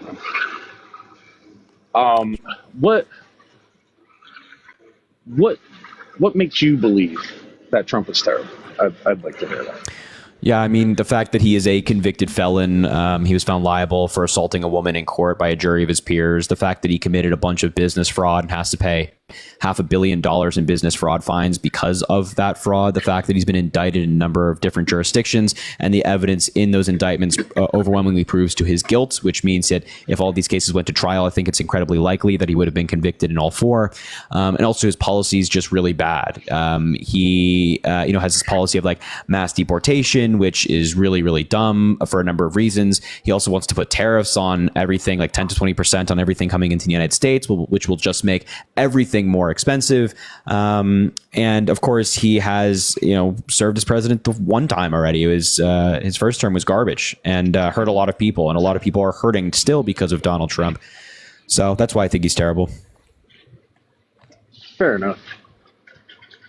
Okay, so to you can pick any one of those things to talk about. Just became president-elect. Yep. That should speak volumes on how bad Kamala Harris is. She got beat out by a felon. I don't think it speaks to Kamala Harris being bad. I think it speaks to just the politics of the country. To all of you guys, Dean, Parker, yourself, you guys seem like nice kids. But I don't think that speaks to House being bad either. I think that's like an absurd conclusion to reach. Because we're only 4 people, right? We're also not running for office. We're not famous. We're not special, You guys have a pretty big platform on here, and I'm sure you know that. So your voice has a lot of weight behind it when it comes to Kamala Harris. And I don't know how to measure that. I don't know if we have all that much weight. I'm not sure. I'm sorry, what? I don't know how to measure that. I don't know how to say we do or do not have weight. I can say pretty much based on your views and seeing your lives. I'll hop in every now and then. I see a lot of people in here. So your voice carries weight. And there's some things that you guys say that it's kind of messed up. You guys talk down on people a lot. You have MAGA people join your live, kind of like myself, and then you try to bash them. There's no civil conversation. You get all upset. You start blushing. You get angry. You look like you're going to cry. And then you tell them they're a scumbag with a low IQ. I just disagree with everything you just said. I don't think that's how we conduct these conversations. I think we're actually having a cordial conversation right now, aside from the subtle dig of your comment. But I just don't accept this criticism from you as valid because, again, you voted for somebody who called Democrats the enemy. He called people that disagrees with him vermin. He has called us communist, socialist, fascist, like every name in the book. You just don't have much leg to stand on here. You can't suddenly claim to care about somebody being bashed politically if you're voted for Donald Trump. I mean, everyone has just their own complete opinions. hypocrisy. You have yours. I would say just kind of don't act like Trump yourself. You sit on here bashing people. You bash women. Trust me, nobody's acting like Donald Trump up here. And again, I also want to be clear that we're not running for president of the United States. So there's obviously a different standard in conversation. You were representing Kamala. It's Kamala. It's very simple, my man. It's Kamala. It's very simple. Well, you should. It's just basic respect. You guys were representing her, bashing people, and then hop back on and say, Trump bashes people. So we do not represent Kamala Harris. We're our own people with our own views, right? We happen to be Kamala Harris supporters, but we don't represent the campaign. We don't work with the campaign. Just like I don't think that you're representative of Donald Trump. I don't think that you're. You can deny that till you blue in the face, but you definitely worked with the campaign. Please. Okay, prove it. I can't, but I'm sure there's a lot of people I can. Okay, great. So you probably shouldn't say something you can't prove. Like yourself. Probably just not really. Like what have I said that I can't prove? Oh, God, man, the list is pretty big on that one. Great. All right. So name one. If the list is extensive, go ahead. I'm honestly not even going to get into that with you. No. You're the one that has to sleep at night. Well, you're the one that brought it up, so you can't. My man, come on, you can't do that. That's some weak stuff right there. You can't bring something up, say that there's an extensive list, and say you won't get into it. Please provide us an example. Some time and go back through your videos again. So you don't have an example right now. Gotcha. Okay. Not written down right in front of me, but there are. I'll have back on tomorrow with an argument for it. When you said that, that the list is extensive, I just was hoping that you'd have something ready. I didn't plan on this conversation going this way, so I honestly didn't even think I was going to get picked, so I wasn't really prepared. This is the way that you brought the conversation. You, instead of like talking about why you supported Donald Trump, you decided to come after me and Parker and Dean and Chris and whatnot. That's the way you took the conversation. You guys are a bunch of crybabies, man. You're in your 20s. Really? Stop acting like a child. We're the crybabies. Isn't the guy you voted for the guy who like tried to overturn an election that he didn't win because he was upset? His wrist in his live the night Donald Trump won. What was that? Dean looked like he wanted to slit his wrist the night Donald Trump won. I mean, that's really, probably don't say that. But just to be clear, isn't the guy you made voted your for Twitter Trump? Post, Dean and Parker were even saying that you gave up. I don't know what they said, but just to be clear, you voted for Donald Trump, right? The guy who was so upset that he lost an election that he created a national conspiracy theory that it was stolen from him, and then incited an insurrection at the Capitol because he was so upset about it. Just to be clear, that's the guy you voted for, right? Nice. That's you're contradicting yourself a lot here, man. It's like very hypocritical. You're like expecting a higher standard for us than you are for Trump, who's running for president. Because you guys are a big part of the future. But Trump, who's running for president of the United States, is not. So maybe give him a chance to actually get in office, bud. Give him a chance to get in office. What the fuck? What was that? Give him a chance to get in office. He's been in office. We saw him in office. Joe Biden was in office, but to you, he was coherent. And he was great. He was a great president. Yeah. Yeah, he was phenomenal. Yeah, I mean, do you have what a great job of destroying everything? Really, what policy did Joe Biden pass that you take objection to? Couldn't walk up a flat stairs, just please stop. Please stop with the nonsense. Can you like answer a question with substance? Can you tell me what policy Joe Biden Kamala passed Harris right now, don't I? Can you, Pat, tell me a policy that Joe Biden passed that you disagree with? Well, I was middle class. I worked at McDonald's. Oh, well, you got to go because you violated community guidelines and now you've been age restricted. Goodbye. That's such a shame. I was wishing that he would be able to name a policy, but got age restricted. God, it's so draining talking to these people. Raina, thank you for the $5. Thank you for Harry for putting in your hard work. I'm so sad that Kamala didn't win. It really hurts a lot of my loved ones, Harry, for president. I appreciate you. That's very kind. Yeah. I appreciate that a lot. Kathy, thank you for the $10. Keep up the good work. We're trying, Kathy. We're trying to keep going.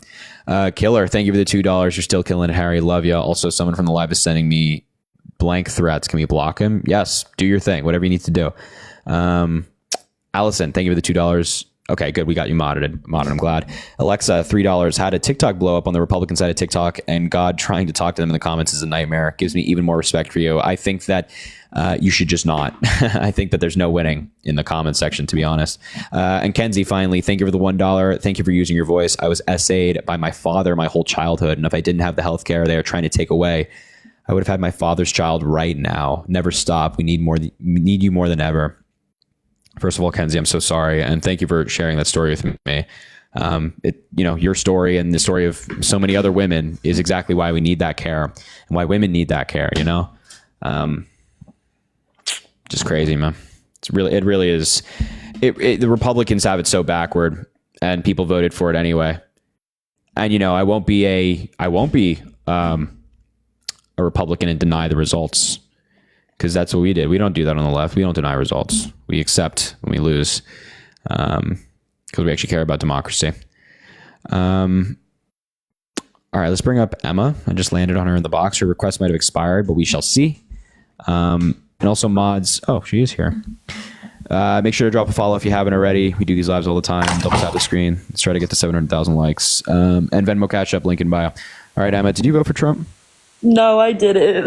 Oh, thank God. Okay. I just wanted to say thank you for everything you do. I've literally been crying like the past 3 days. I'm so sorry to hear that.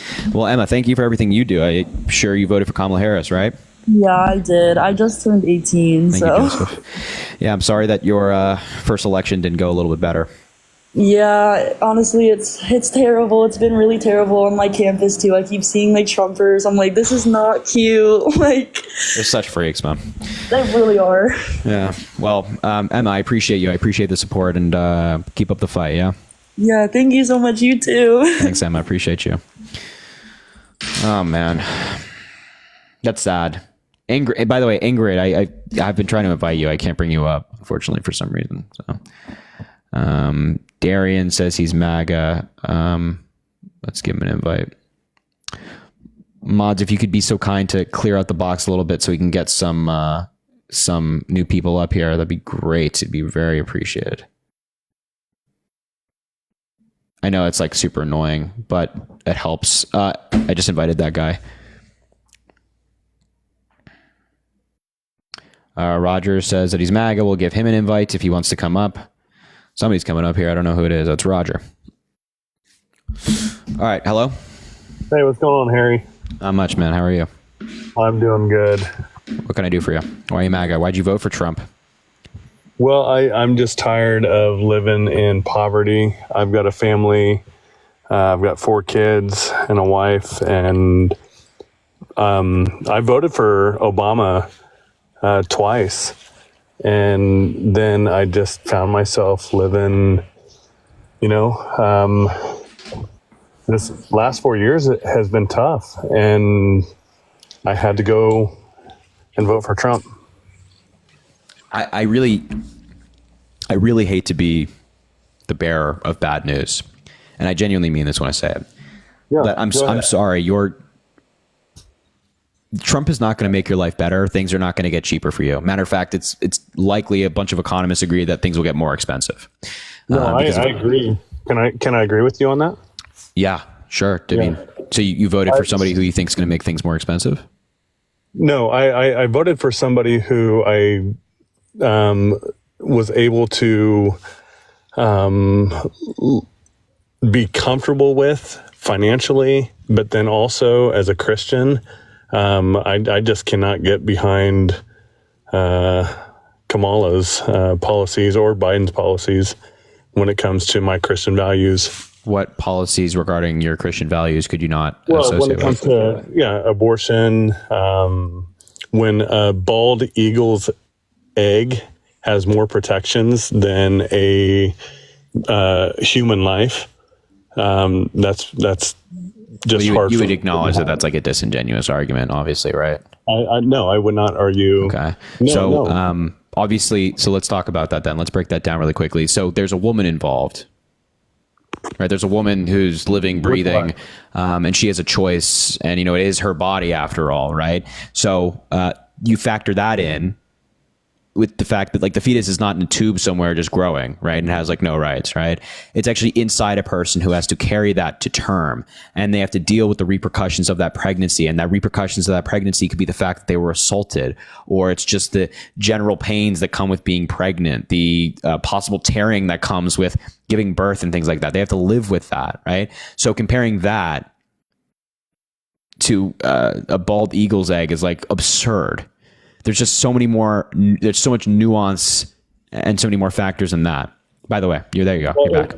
It doesn't surprise me that you're going to divert in that way. I'm telling you how the argument's bad. It's not a comparison. Oh, your Wi-Fi's bad. Then can't hear him at all. Can you hear me? No, I'm still here. Okay, now I can hear you. Yeah.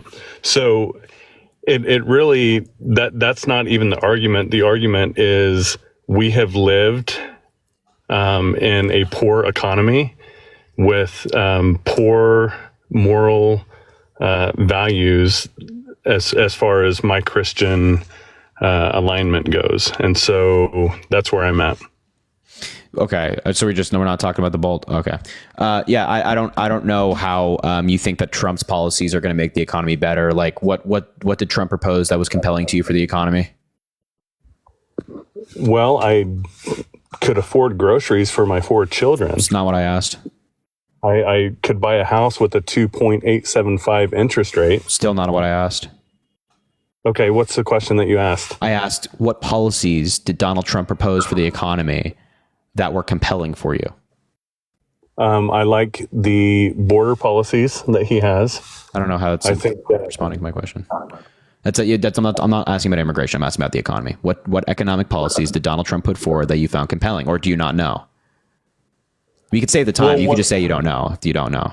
Well, no, and I'll say that. I mean, I can own up and say, like, hey, as far as like a specific policy, what I do know as a father who has 4 children and has a family to provide for, that under Donald Trump's economy, we were much better off than we are, or what we have been over the last 4 years, and what I believe that we would be in the next 4 years under a Kamala policy.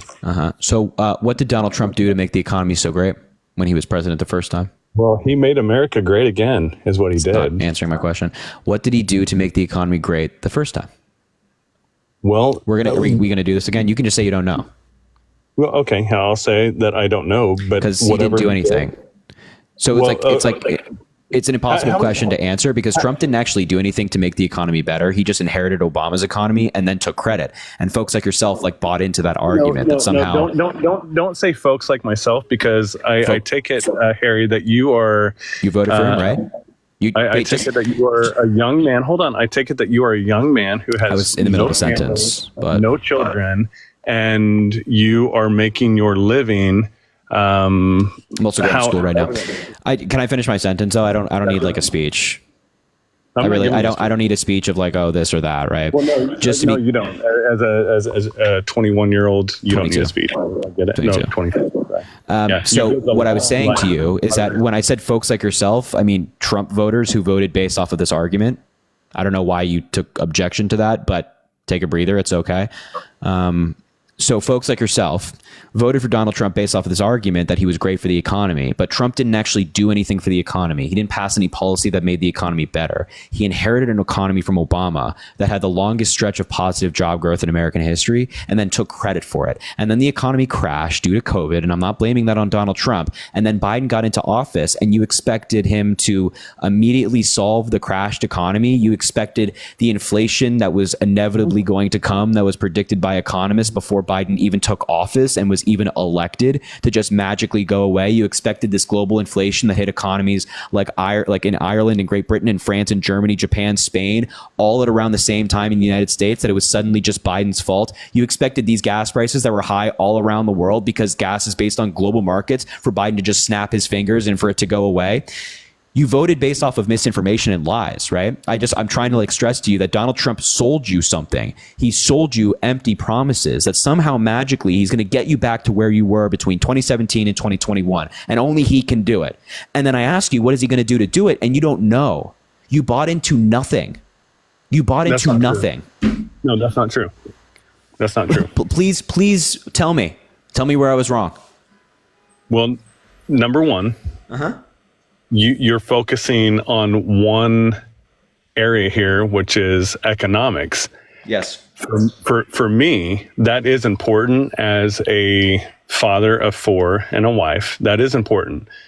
More importantly is my Christian values. And so when it comes to economy, I feel that under Donald Trump for the 4 years, 2016 to 2020, that our family was doing better economically.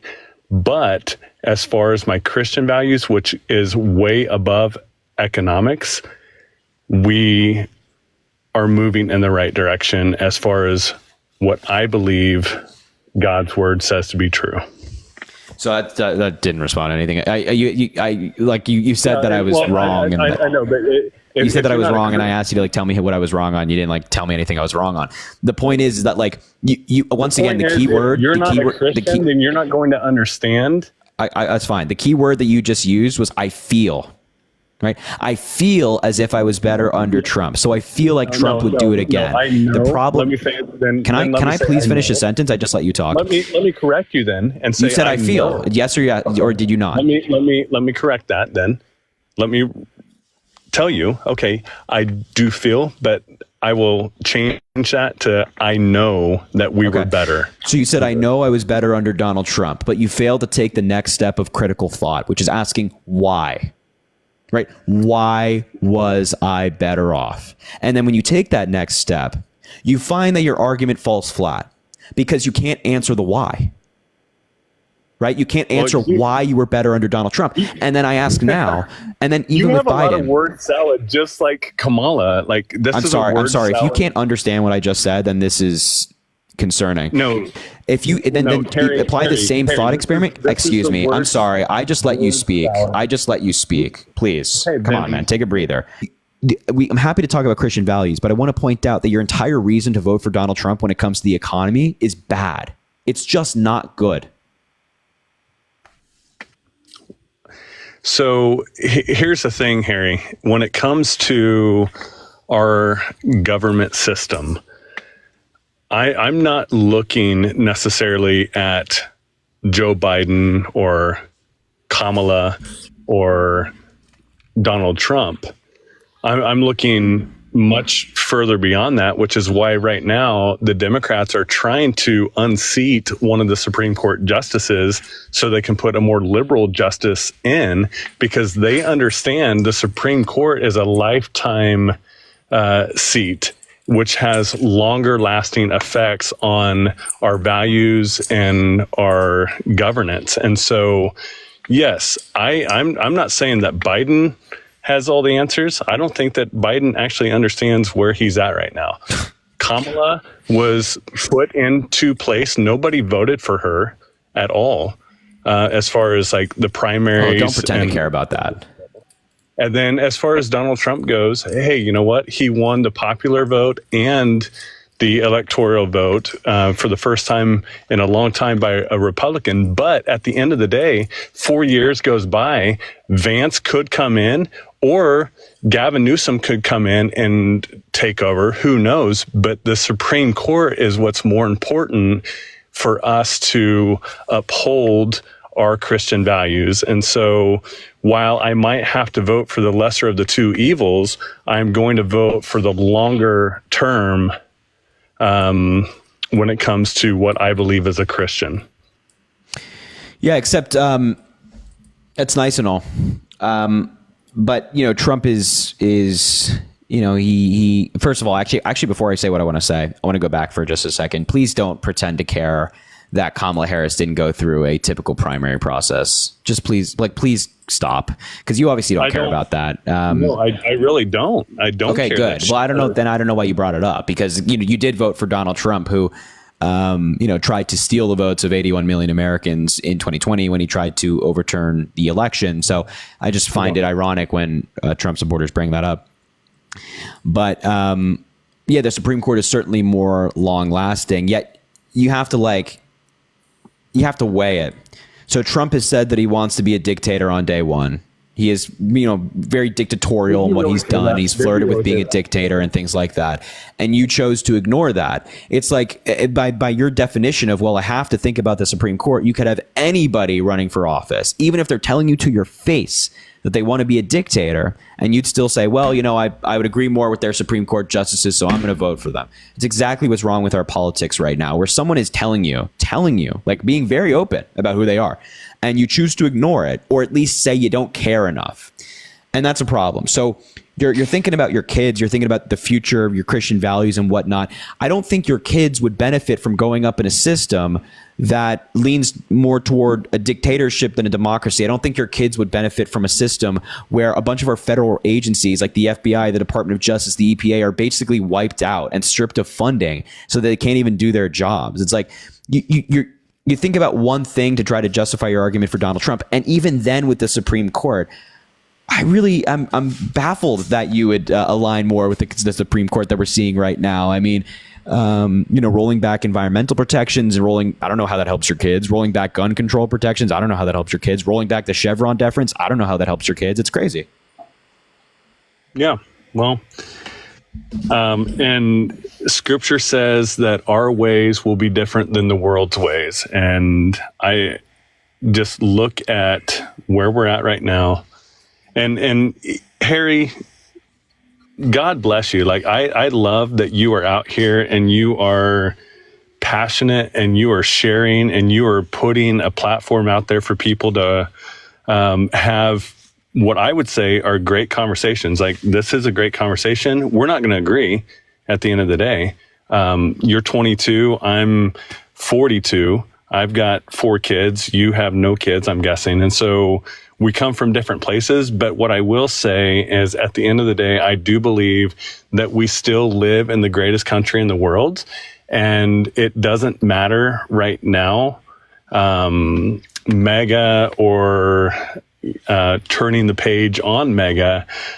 I think right now is the best time for us to come together and really, as I have tried to do on my social media platform, is bring smiles across the miles and smiles to the aisles, because I think that we can all come together and, I don't want to say make America great again, because then that would make me MAGA, but I do think that we could come together, have these conversations, agree to disagree on some things, but we still are the greatest country in the world, and we need to move forward together.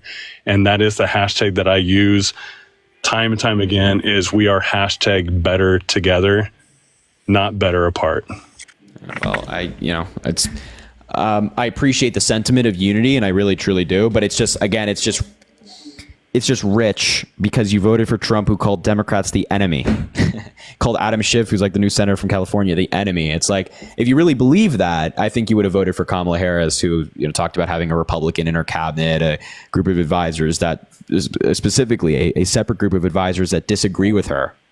But I think that RFK Jr. though, and Trump did have other people from the left come to his side. Now, they may seem extreme, but there can be a bipartisan gathering that could happen. Like that happened with Kamala Harris. Exactly. Like Kamala Harris had a part of her campaign called Republicans for Harris, which were led by lifetime conservatives who many of them served in Congress when Donald Trump was president and voted with him over 85-90% of the time. Mm-hmm.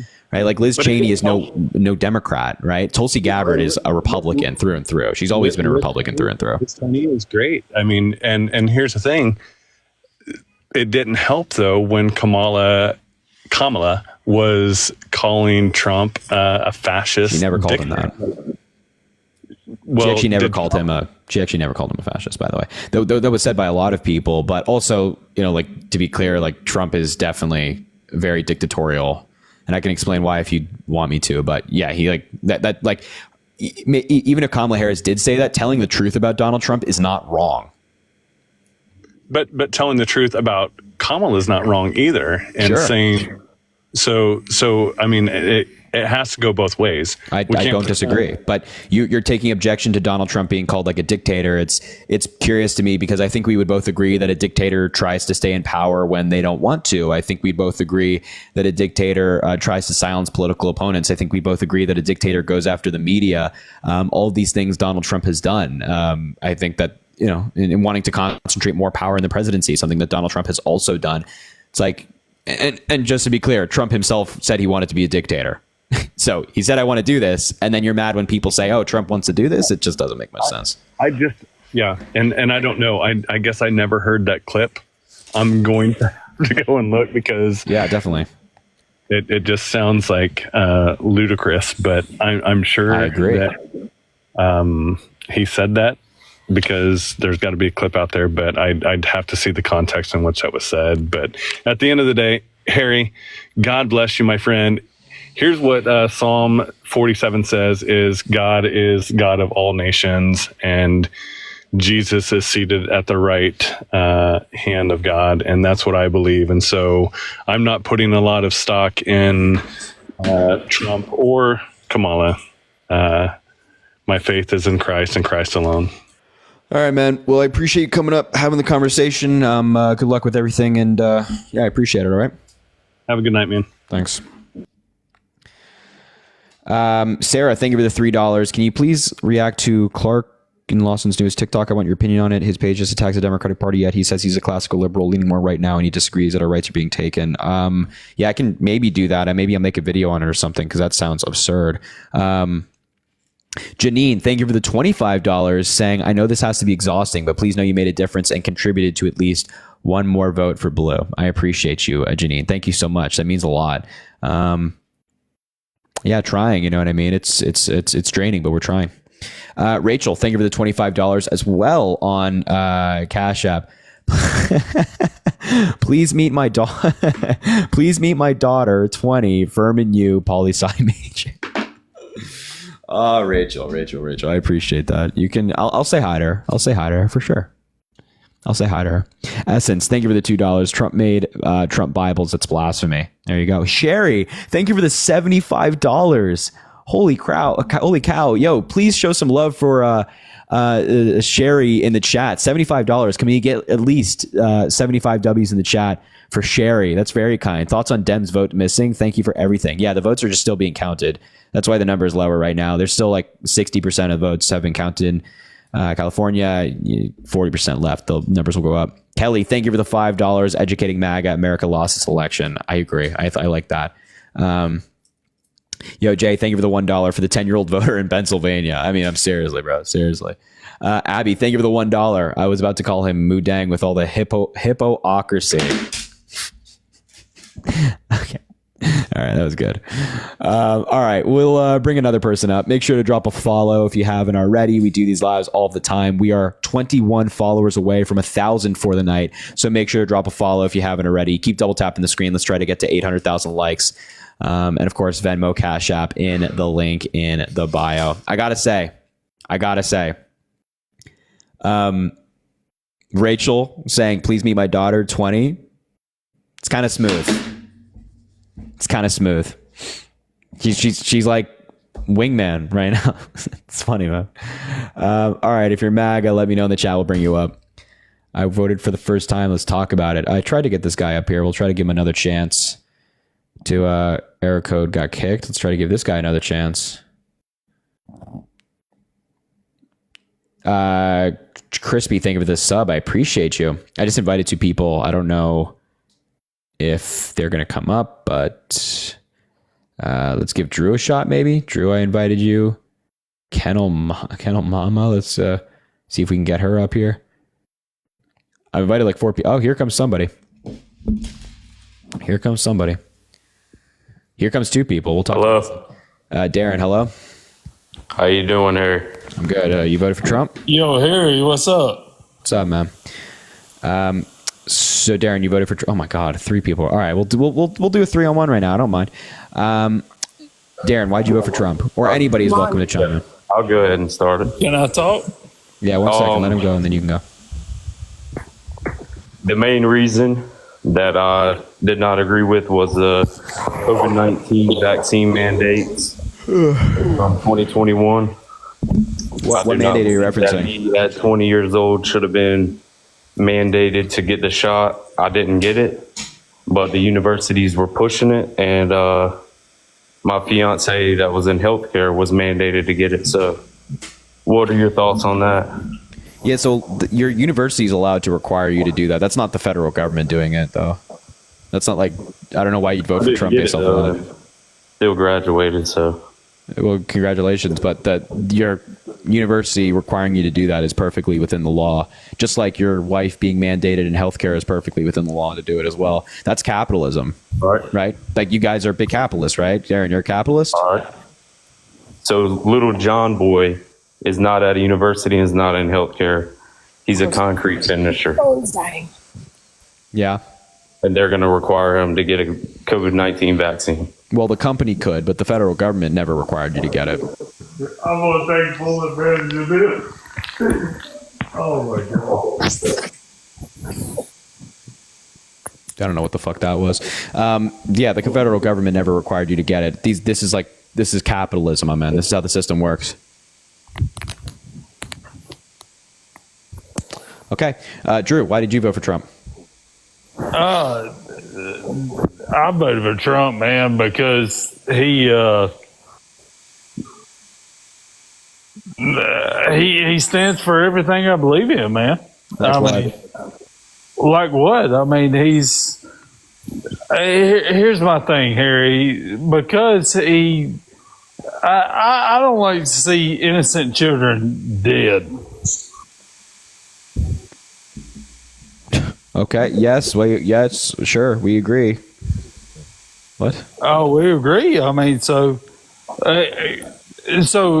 the Democratic side, they believe everything that, hey, let's have abortions up till, until the baby's born. Are you sober? 100%. Wow. No. So Democrats do not believe in abortion up until the moment it's born. That's not true.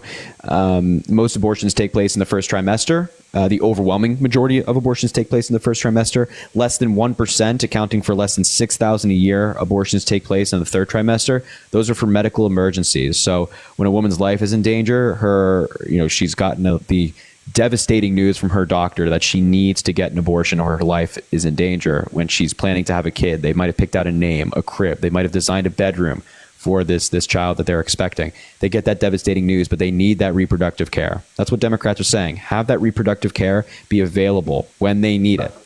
But nobody's no woman's waiting. I don't know why you think there's any scenario that a woman is waiting 7 months to get an abortion. I don't know what world you're living on. No. According to Colorado, I mean, that was proven. Colorado agreed that, in 9 months, they were okay with creating in emergency situations. Oh, well, no, actually not. I mean, there's been proven facts that every time that you can call into an abortion clinic. Oh, so you saw a video on TikTok of somebody calling into a clinic and then they said they can perform it and you bought into it? No, I mean, it's fact. That's what you saw. That's exactly what you saw, my man. Yeah, no, I mean, have you tried it? Have you called in? I have not harassed an abortion clinic. No, these people are doing good work. They have a lot of things to do. They don't need their time wasted by me calling into them. That's what a ridiculous thing to ask. And he just left. That guy at the bottom left. No, what a ridiculous thing to ask. So I'm not going to waste their time because their doctor's doing good work. I think somebody in the comments just put it accurately. No, I have a life. I like that a lot. Yeah. So, no, I mean, it's this whole it's just crazy. The people getting abortions in the third trimester are seeking it for emergency reasons. It's get a grip here, bud. Yeah. Have you confirmed that, though? Yes. With the abortion clinic? Because, I've obviously seen the TikToks that you've seen, and it's obviously been true, right? No, it's not true. It's just not true. And I just also want to be clear that, the overwhelming majority, again, are getting abortions in the first trimester. They're not getting it in the third trimester. They're not waiting all that time. Nobody does that. That's not a thing. It's not a thing. So what's the abortion deal anyway? I mean, if you want to have sex, have sex. If you don't want to get pregnant, use protection. What's the abortion deal anyway? Wow, that's so crazy. So the majority of people who get abortions use contraception of some kind. Okay, so if you don't want to have a child, don't have sex or have protection sex. Yeah, so people do have protected sex. The majority of people who get them use protection. The majority of people who have abortions have protected sex. Correct. Yeah, I think you're false there, but you want to look it up for you, or are you going to deny that? Are you just going to say it's false? No, yeah, I'll say it's false. Yeah, but if I look it up, will you just automatically say it's false? Yeah, I you just don't believe it no matter false. What. I mean, yeah, you're 1% of broken condoms. So in 2014, this study goes back a little bit, but in 2014, 51% of people of abortion patients in the United States reported that they used a method of contraception. Yeah, I just, statistics may say that. Everybody trusts, what's this guy's name? Drew. Drew has all the answers. Yeah, trust Drew, everybody. That makes sense. Absolutely. Yeah, no, that's definitely do not do that. That is terrible advice. Yeah, not really. But if you got a girl pregnant right now, would you want to become a father? No, well, I've got 3 kids, so it's okay. I mean, I've been a great father for 3 kids. So Would you? And what if you got your wife pregnant like 5 more times? Yeah, I have 5 more kids. You have 5 more kids. Yeah. Yeah. 100%. What if? How old are your kids? Well, I mean, they're 9, almost 9, 7.5, and 4. You have a daughter? I do. What if when she's like 16, God forbid, she gets assaulted and gets pregnant? Yeah, God forbid. I mean, but if she's 16, she's having sex, then guess what? No. What if she gets assaulted? Gets pregnant? All right. So that's a great question. I would beat the ever living crap out of the guy who. Well, sure. I don't. No objections there. Yeah. But I'm asking about your daughter's potential reproductive care. Do you think that she should be able to get an abortion? No, absolutely not. No, we'd raise a kid. What? Let's look at a great influence to the world today. Let's look at Tim Tebow. What if she was 10? Are you a Tim Tebow fan? No, Drew, I don't care about Tim Tebow right now. What if she was 10? Obviously, I mean, you don't care about anybody but yourself. But let's look that's definitely 100%. 100%. That's the conclusion we can draw from me saying I don't care about Tim Tebow. What if she was 10 when she got assaulted? Yeah, it would definitely be unfortunate, and I would do everything in my power to legally, and I can't say exactly what I'd do to the person who. I'm not asking what you would do to the person. That's your business. What would you do for your daughter? Would you allow her to get an abortion? Would you force? She would be 10-year-old and giving birth. And it would be that's a question. That's a situation that is. What's the percentage of that happening in the world today? I don't care what the percentage is. You just said that if your 10-year-old daughter, what's the percentage of a 10-year-old having birth to a rape or what's that percentage? Do you not remember that story of the girl in Ohio who had to go over to Indiana to get reproductive care? She was 10 years old. 10 years old in Ohio. So it happens, my man. What's the percentage of that happening, Harry? I don't think we don't have a percentage, obviously. Okay, then. Here's the thing. But wait. How does a percentage change what I just asked you? I asked if your daughter was 10 and got assaulted. It doesn't. Great. If your daughter was assaulted and got pregnant, you would not allow her to get an abortion. You would make your daughter become a mother at the age of 10. Yeah. Do you not hear that? Does that not sound like backwards? Does that not sound fucked up to you? Harry, and me and you may be totally different. Well, we're totally different, 100%. But my daughter being 10 years old, if a guy was to do anything to my daughter, you would read about it on the news. There's no doubt. I'm sure I would. I'm not referencing what you would do to the person who did something like that. That's reprehensible, of course. But I'm asking about the thing. Here's reproductive care, Mama. Every good thing comes from the Lord. I 100% believe that. But I mean, some things seem so bad. I never would I wish that on anyone in America, anyone in this world, for that matter. I wouldn't wish that on anyone. It happens every single day, it seems like.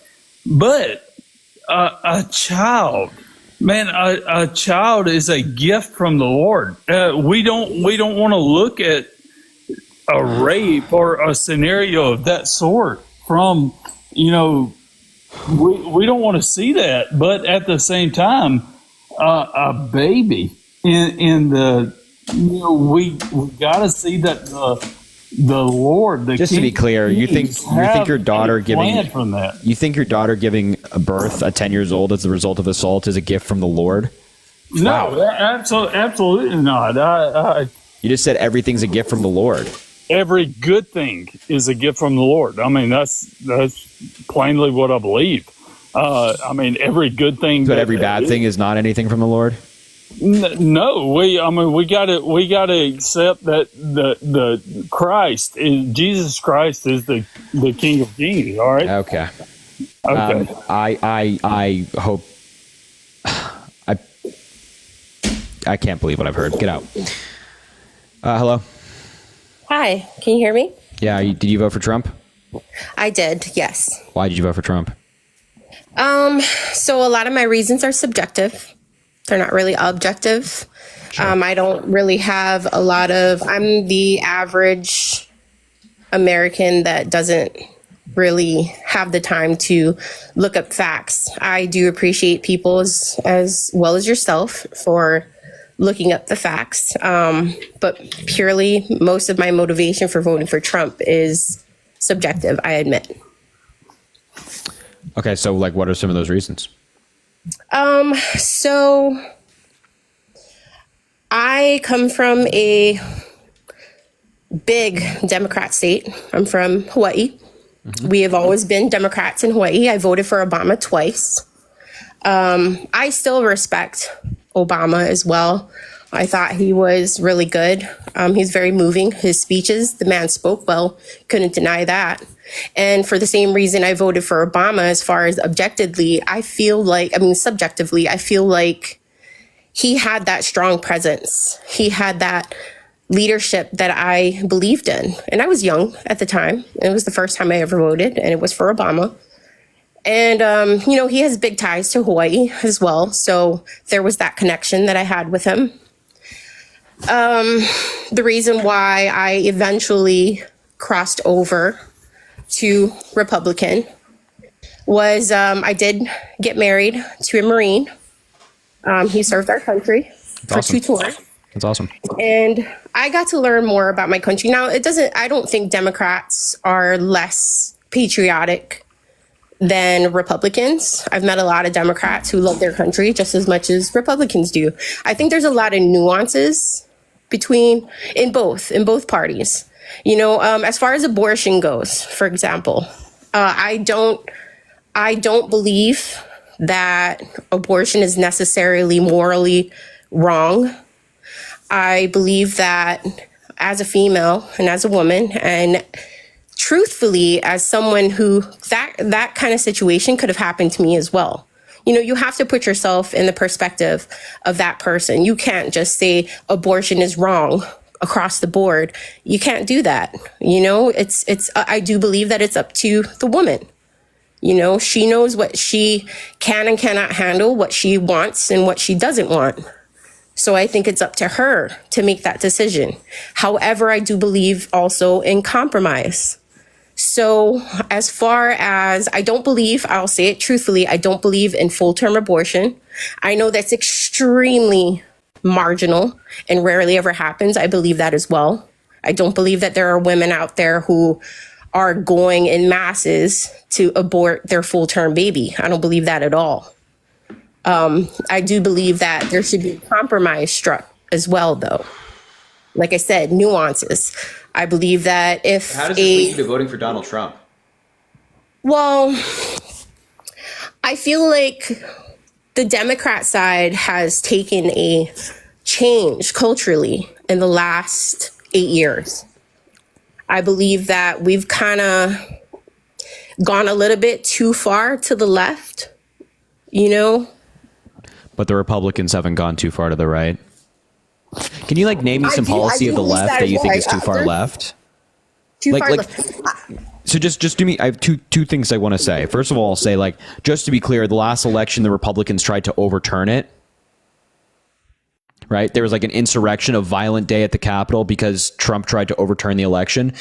I don't think it's the Democrats going too extreme. I think it's the Republicans who justify trying to overturn an election they didn't win. Right. And Trump's extreme policies, such as wanting to defund the Department of Justice, defund the FBI, concentrate more power in the presidency so he has more authority to do things. Right. That to me sounds more extreme than Kamala Harris saying, hey, let's build 3 million new houses. You know what? Let's give people $25,000 in down payment assistance. Let's give small businesses a huge tax cut and 100 million Americans a tax cut so they have more money for themselves, some more breathing room. Please tell me about policy that Kamala Harris ran on this campaign that was extreme. Well, as I said when I first got on here, that I don't really research policy as much. I will admit that I'm not as educated in that as say you are. That's why I said most of my stuff is subjective. However, I don't demonize the Democrat Party or Kamala Harris, for what they ran on. You know, I think, like I said, I think there are nuances on both sides. I think both sides have gone a little radical in one way or another. Donald Trump is definitely unlike any politician we've ever seen. And I think that's obviously because he's not a politician. I mean, he is now. But, you know, you're used to seeing one way. You're used to seeing politicians like Obama. I'm going to go back to Obama because I think that man was one of the most powerful people I've ever heard talk. And he endorsed Kamala Harris. Correct. And I don't blame him for endorsing Kamala Harris either. You know, they did what they had to do. You put up your best fight when you're running for a presidential election. You do. Now, if Obama let's just say Obama could have ran for a third term, I probably would have voted for him again. But I just think that in the last 8 years, both sides have kind of gone off the rails. And I think that's the reason why we're seeing the election results that we're seeing today. I think more people are leaning more independent. And I think both sides have shifted a little bit too much into their corners. So just to be clear, in the past couple of years, the Biden administration, the majority of the policy they passed was with Republican support in terms of major policy. 4 out of the 7 pieces of major policy they passed, Republicans voted for. And these policies included things like investing in infrastructure, expanding veterans' health care, lowering health care costs, common sense gun reform that Republicans voted for, manufacturing bill that invests in making the chips that are in our phones and dishwashers and things like that here in the United States. None of that's extreme. But in the past couple of years, in the past 4-ish years, the Republicans, as I mentioned, have incited an insurrection. They passed and when Trump was president, a huge tax cut for the wealthy that only benefited the wealthy, didn't benefit anybody else. It's like, you have it backwards. I agree that the Republicans have gone extreme. The Democrats have not gone extreme. I don't see how any aspect of Biden's presidency has been extreme. I don't think investing in roads and bridges is extreme. I don't think investing in veterans is extreme. That's what Biden and Harris did. That's what they want to continue to do, or wanted to continue to do. But Trump, on the other hand, did everything he did. So I agree. I don't believe they went extreme when it comes to that. I think the major issues as far as infrastructure and all that, I think everyone's luckily stayed, objective with that. What I mean as far as extreme goes is I think as far as the radical woke type stuff. I have friends who are trans. and I know everybody's going to say, oh, she has a friend. Yeah, great. Well, it is what it is. I have friends who are trans. I am a woman of color. I am a minority. I don't see anything wrong. I say, live and let live. If you want to be trans, you want to be anything, go get it, hun. Like, we have one life. Live it how you want to live it. So then why did you vote for Trump? This is so insane, because if your trans friends lived in another state that's not Hawaii, they would be consistently discriminated against. And then you voted for the guy. I'm from Hawaii, but I don't live in Hawaii anymore. What state do you live in? My trans friends are here up in the States. I'm in North Carolina. Yeah, so you have a Democratic governor. Yes. And now you just elected another Democratic governor. So if you didn't have a Democratic governor and people in your state fighting for trans people, if you lived in South Dakota, your trans friends would not have the rights that they do, and they'd constantly be discriminated against, right? It's and then you voted for Trump, the guy who has come out against trans people time and time and time again. And you are a woman of color yourself. I mean, Trump has consistently put down people of color and consistently discriminated against people of color. I mean, he himself in his private life was sued by the Department of Justice for housing discrimination, because he would sell apartments to white people and not people of color. I mean, it's just, I've heard stories like this as well. I had a woman come in yesterday and talk to me and tell me that her friend is an undocumented migrant who benefits from DACA, but Trump tried to get rid of DACA. It's like, you are voting against your own you are voting against yourself, you are voting against the interests of your friends. It's like, I just don't get it. Correct. Okay, I can see where you're coming from. I do, and that's why I chose to get on here. Like I said, my reasons are purely subjective. So even though I may not agree or people may not agree with what I say, I think the election and the amount of people who voted, who used to be Democrats and voted Republican, I think that people should be asking that question as to why. And instead of proving to them why that was wrong, I think we should capitulate that. And I think we should then dig deeper into, maybe there was something, or because you cannot have that many people go from Democrat to Republican or this kind of election turnout. Hold on, hear me out. This Wait, are you claiming fraud? Huh? Are you claiming fraud? No. I'm not claiming fraud. What I'm saying is there's a reason why so many people flipped. There's a reason why there's so many independents. There's more independent voters now than there was ever before. And why we saw the turnout that we did. I think that people should definitely, on both sides, should sit back and say why. So my subjective reasoning for voting for Trump, and I know this is going to piss off a lot of people, but that's why I'm here today, just to say that side. And maybe somebody understands, maybe they don't. It has nothing to do with policy or anything, because I'm not going to sit here and pretend that everything about policy I know. I don't. But subjectively, the reason why I voted for Trump is because I remember when I was thinking about voting for him in 2020, like I said, all my friends were trans and everything. I sat there for the first time around the friends that I've loved for years and felt like I couldn't say, hey, I think I'm going to vote for Donald Trump this year, because everyone was attacking everybody that wanted to vote for him. Yes, whatever he is, I'm not going to sit here and deny all the things that are wrong with him. I'm just going to say that as a voter, as a person who everybody can choose to vote for whoever they want. I totally agree. But don't you think that people should be informed before they vote? Informed, yes, but at the same time, as you can see, being somebody that holds these lives, everybody that you've asked in here, they don't know policy. They don't. Exactly. Yes, that's the problem. That's the problem. It's the problem, but it is what it is. No, exactly. But the people should be people. Oh my God! Exactly right. When I ask people why they voted for Trump, they don't know. And respectfully, you don't. I mean, it's like the nicest way possible. Like, you don't even really know why you voted for Donald Trump. You're voting based on vibes, like how you feel. And and I'm not saying that as an insult, because a lot of people vote that way. Right. But I'm saying that if you would have known the policy of Kamala Harris and the things that Biden got done, you would have most likely voted for them. So it's very frustrating for folks like myself who read politics all day. And I know that not everybody does that.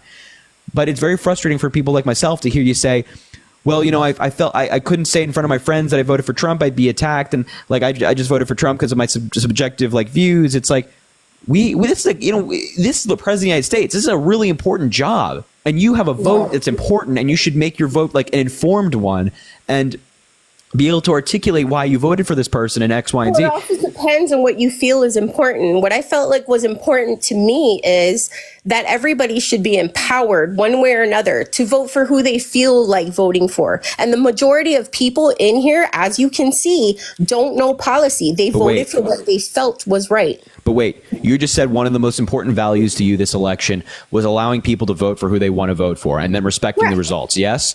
Okay. So then why would you vote for the one candidate in this race who did the opposite of that? Trump in 2020 tried to overturn the election and remove the votes of 81 million Americans like myself who voted for Joe Biden. So if your view is that people should be able to vote for whoever they want and have those results respected, you then turned around and voted for somebody who did the exact opposite of that. Because I don't believe that. What do you mean? To this day, he still calls the election stolen from him. He had over 60 court cases filed to overturn results in different states. He lost every single one of them. Thank you for the galaxy.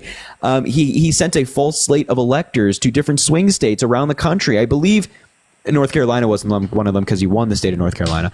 But he sent false slates of electors to these different states to try to get them to overturn Biden's win in favor of him. This is no secret. He's said this stuff. I don't. I'm not going to debate that with you because I don't know. But all I can say is, if everybody believed in everything that came out of that man's mouth, he wouldn't have won this election. Then why the fuck would you vote for him? Because I just told you. I just kind of explained it to you. People like me who didn't lean far left. People like me didn't lean far left, who were more in the middle. His party reflected more of my values than the other party. I wish it wasn't that way, but it is what it is. That's just not true. I'm sorry. Like I could. You're going to listen. tell me I'm going to tell you what my experience was. Okay, though. tell me your values, or like tell me your three things in like 3 sentences. Like tell me 3 things you care about in 3 sentences. I'll tell you how you align with Kamala Harris more. I believe in family. Okay.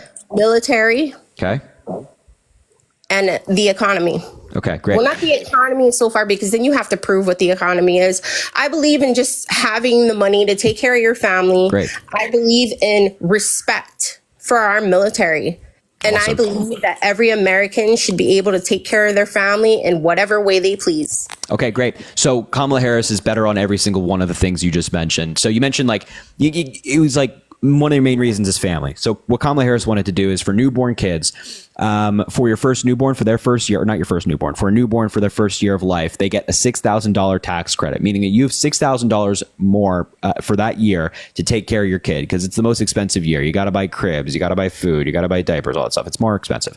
So give $6,000 so you can raise your kid, have enough money to raise your kid. Then have that child tax credit expanded to around $3,600 a year. So again, you have enough money to take care of your kid, continue to feed them, continue to buy their school supplies and whatnot. That's what Kamala Harris wanted to do, making it easier for you to have a family. She also wanted to give a tax cut to 100 million Americans. Many of these families are hardworking folks who have kids, want to be able to raise a family and buy a home. Also, nice segue right there. She wanted to build 3 million new homes in 4 years, wanted to give new home buyers $25,000 in down payment assistance so you can actually get into a home. So what Kamala Harris wanted to do to take care of your family is get you in a house, give you a tax cut, and allow you to take care of your kids and pay for your kids. That sounds more pro-family than any policy I've heard from Donald Trump. And she wanted to invest in education, expand access to education. So no matter who you are, what your background is, what your name is, you get a good quality education. You can go to school every single day and have opportunity in this economy. That's what Kamala Harris wanted to do. Now you talk about the military. Well, hey, you're in luck. When Joe Biden and Kamala Harris were in their administration, they passed the largest reform for veterans health care in God knows how long with the PACT Act. The PACT Act expanded health care to veterans who were exposed to toxic burn pits abroad. Over 1.2 million people have signed up for that program. Previously, their claims would be rejected, but because of Joe Biden and Kamala Harris, they got policy passed so that all of these people, first responders, veterans, get the care that they need. They're also investing more in the military than ever before. And President Biden and Vice President Harris gave military members the largest raise since they've gotten since the early 2000s. In 2024, it was a raise of 5.1%. So point is, they're giving more raise to the military, investing more in the military, expanding military health care, and they're investing more in your family and making it easier for you to raise a family. Your values align with Kamala Harris. Okay, so tell me all the things that they did in their, well, I can't say Kamala because, she wasn't the president. Biden was the president. Yep. So all the things that went bad with the military, I can also put that out there. Like what went bad with the military that was because of Biden? Afghanistan.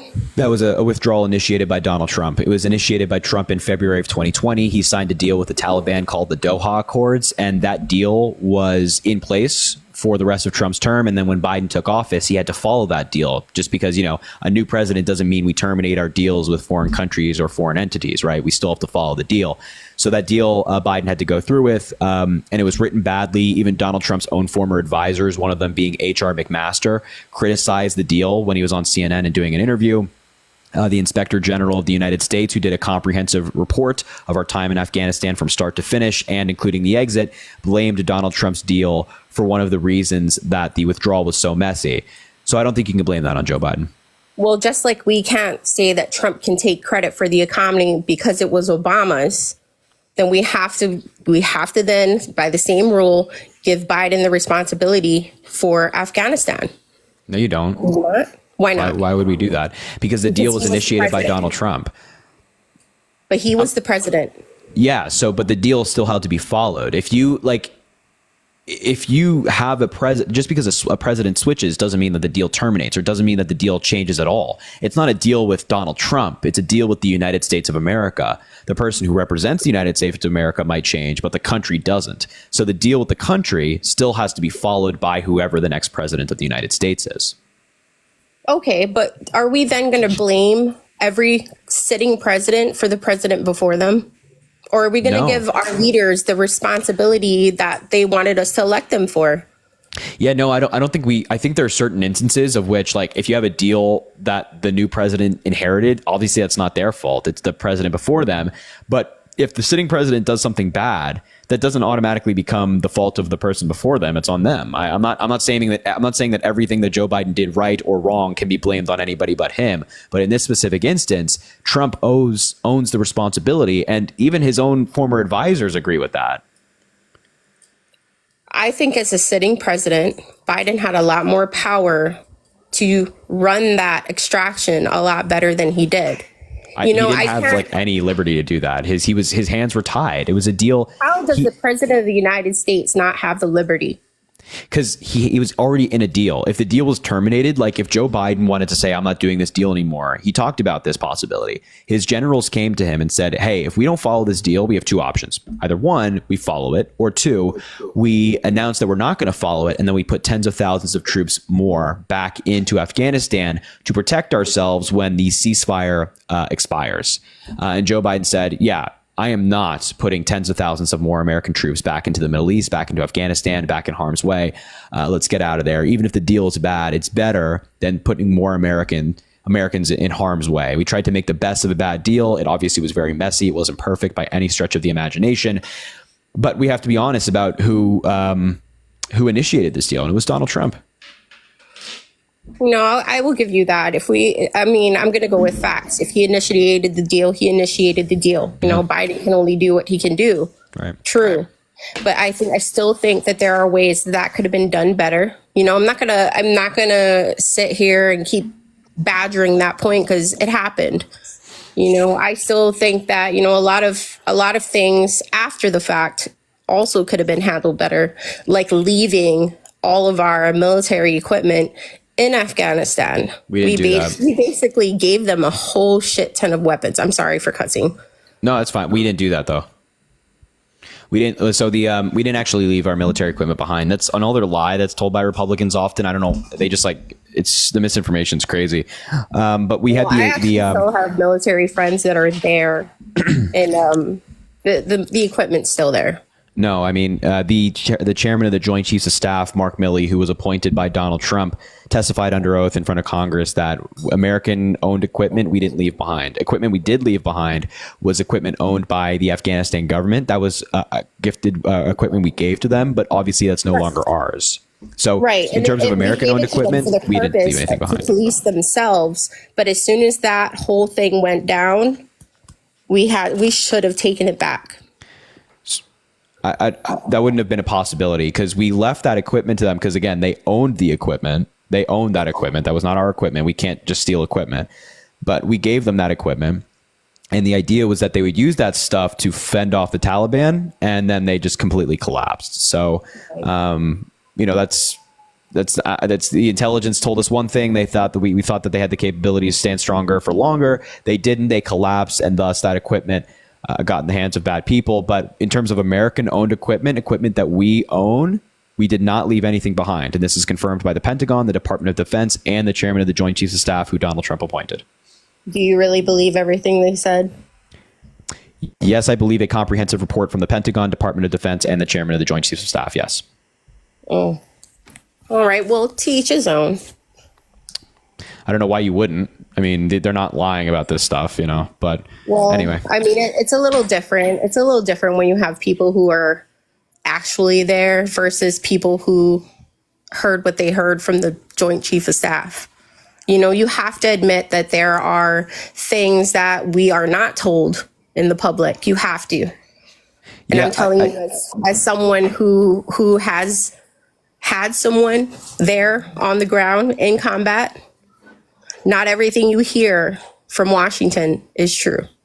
Yeah, but just to be clear, like the chairman of the Joint Chiefs of Staff is the highest position that you can be appointed to in the military by the president. They, Mark Milley, who was held the position at the time, has dedicated his life to the military, to serving. I don't think this is a man who is lying, and it's his duty to be honest. And he also said this under oath, under the penalty of criminal perjury. So, and none of those charges have been taken up because there is no lie that he told.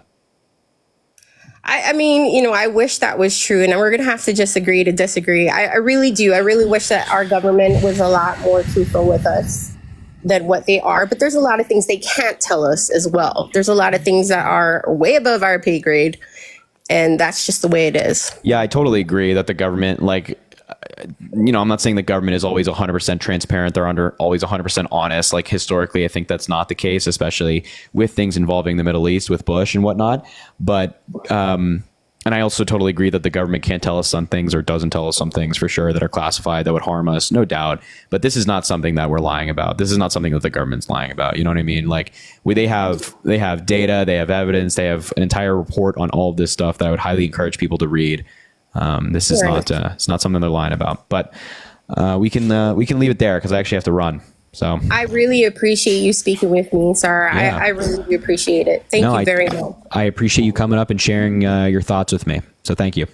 You're welcome. Have a good night, sir. All right, you have a good night as well. All right, everybody, I'm going to wrap up the live there. I'm going to go ride the Peloton now. Peloton's fun. We love the Peloton, everybody. I have some people to shout out from Venmo and Cash App super quickly. Elise, thank you for the 10 cents. Sorry I don't have more. Don't read on live. Gotcha. Thank you for that message. Jaleese, thank you for the $1. F this blank blank. For the first time, I understand why Trump won because of these uneducated blank. Stay blank blank. I would too if I were you. What if he couldn't find his daughter's abuser to whoop him? What would he do for his 10-year-old daughter? So she was referencing the guy before her. And I can't read out what she said, but I feel that. Sophie, thank you for the $1. No need to read aloud.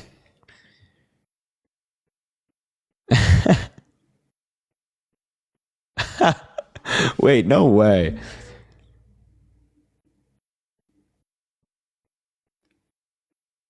Wait, I'm so confused. Wait.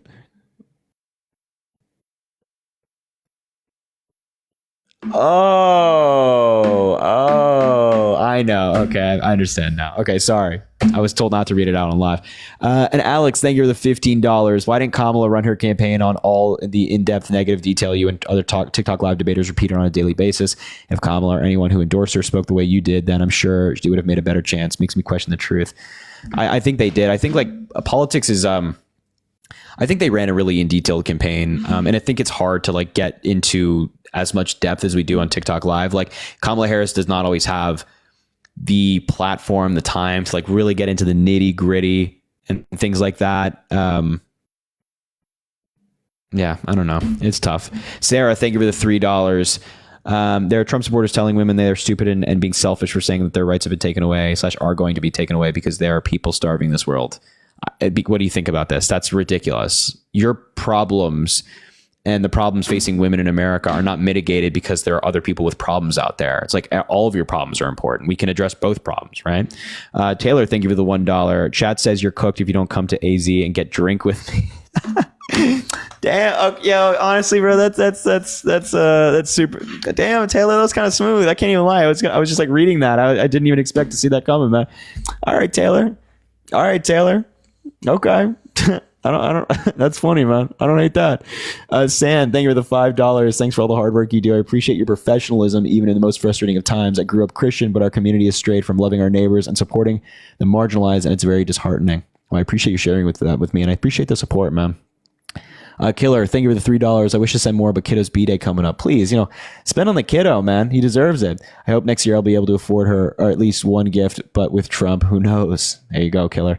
And finally, Jack and Piper's mom. I can't see your snaps anymore. Thank you for the $10. Are you posting, or do you have to add me or something? That girl you were talking to needs to be slapped.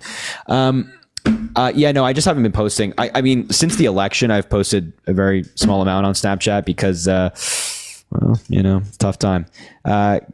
Givon, thank you for the $1. Which law school are you planning to go to? I don't know yet. Honestly, it's up in the air. So anyway, ladies, gents, boys and girls, everybody in between, thank you to everybody that supported on Venmo, Cash App, all that great stuff. I have a buddy of mine, Isaiah Martin, who's live right now. You should go check him out. Isaiah R. Martin. He's doing TikTok live debates right now. So you should go check him out, say hi, tell him that we appreciate the work he's doing, and all that good stuff. So, you know, go show some love and let him know that we sent you. Fill the entire chat with Harry Raid, Harry Raid, Harry Raid, all of that good stuff. And of course, ladies, gents, boys, girls, everybody in between, I post on every single social media platform. I post on Instagram, Twitter, YouTube, TikTok, Snapchat. All of those links are in my TikTok bio. It'd mean a lot to me if you go follow on all the different platforms, you know, and support over there as well. And of course, I'm going to be going to do a roundup of the debates tonight on Snapchat, as we always do. Craziest moment from the debates. I think I have one in mind. But yeah, aside from all that, ladies, gents, everybody, I hope you have an amazing day tomorrow. It's Saturday. Enjoy your weekend. Sleep in if you can. Watch some college football. I know I will be. Yeah.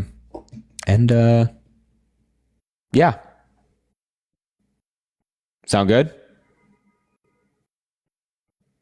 Why are people saying go where?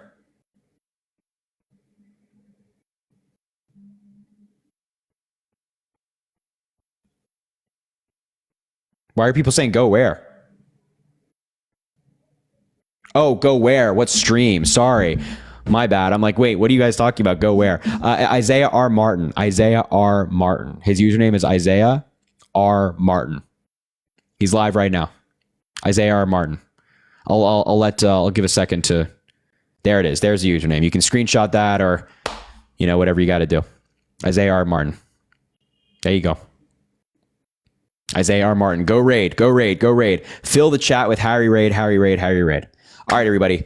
Go do your thing. I appreciate you. We'll talk soon. All right. All right. Thanks, everybody.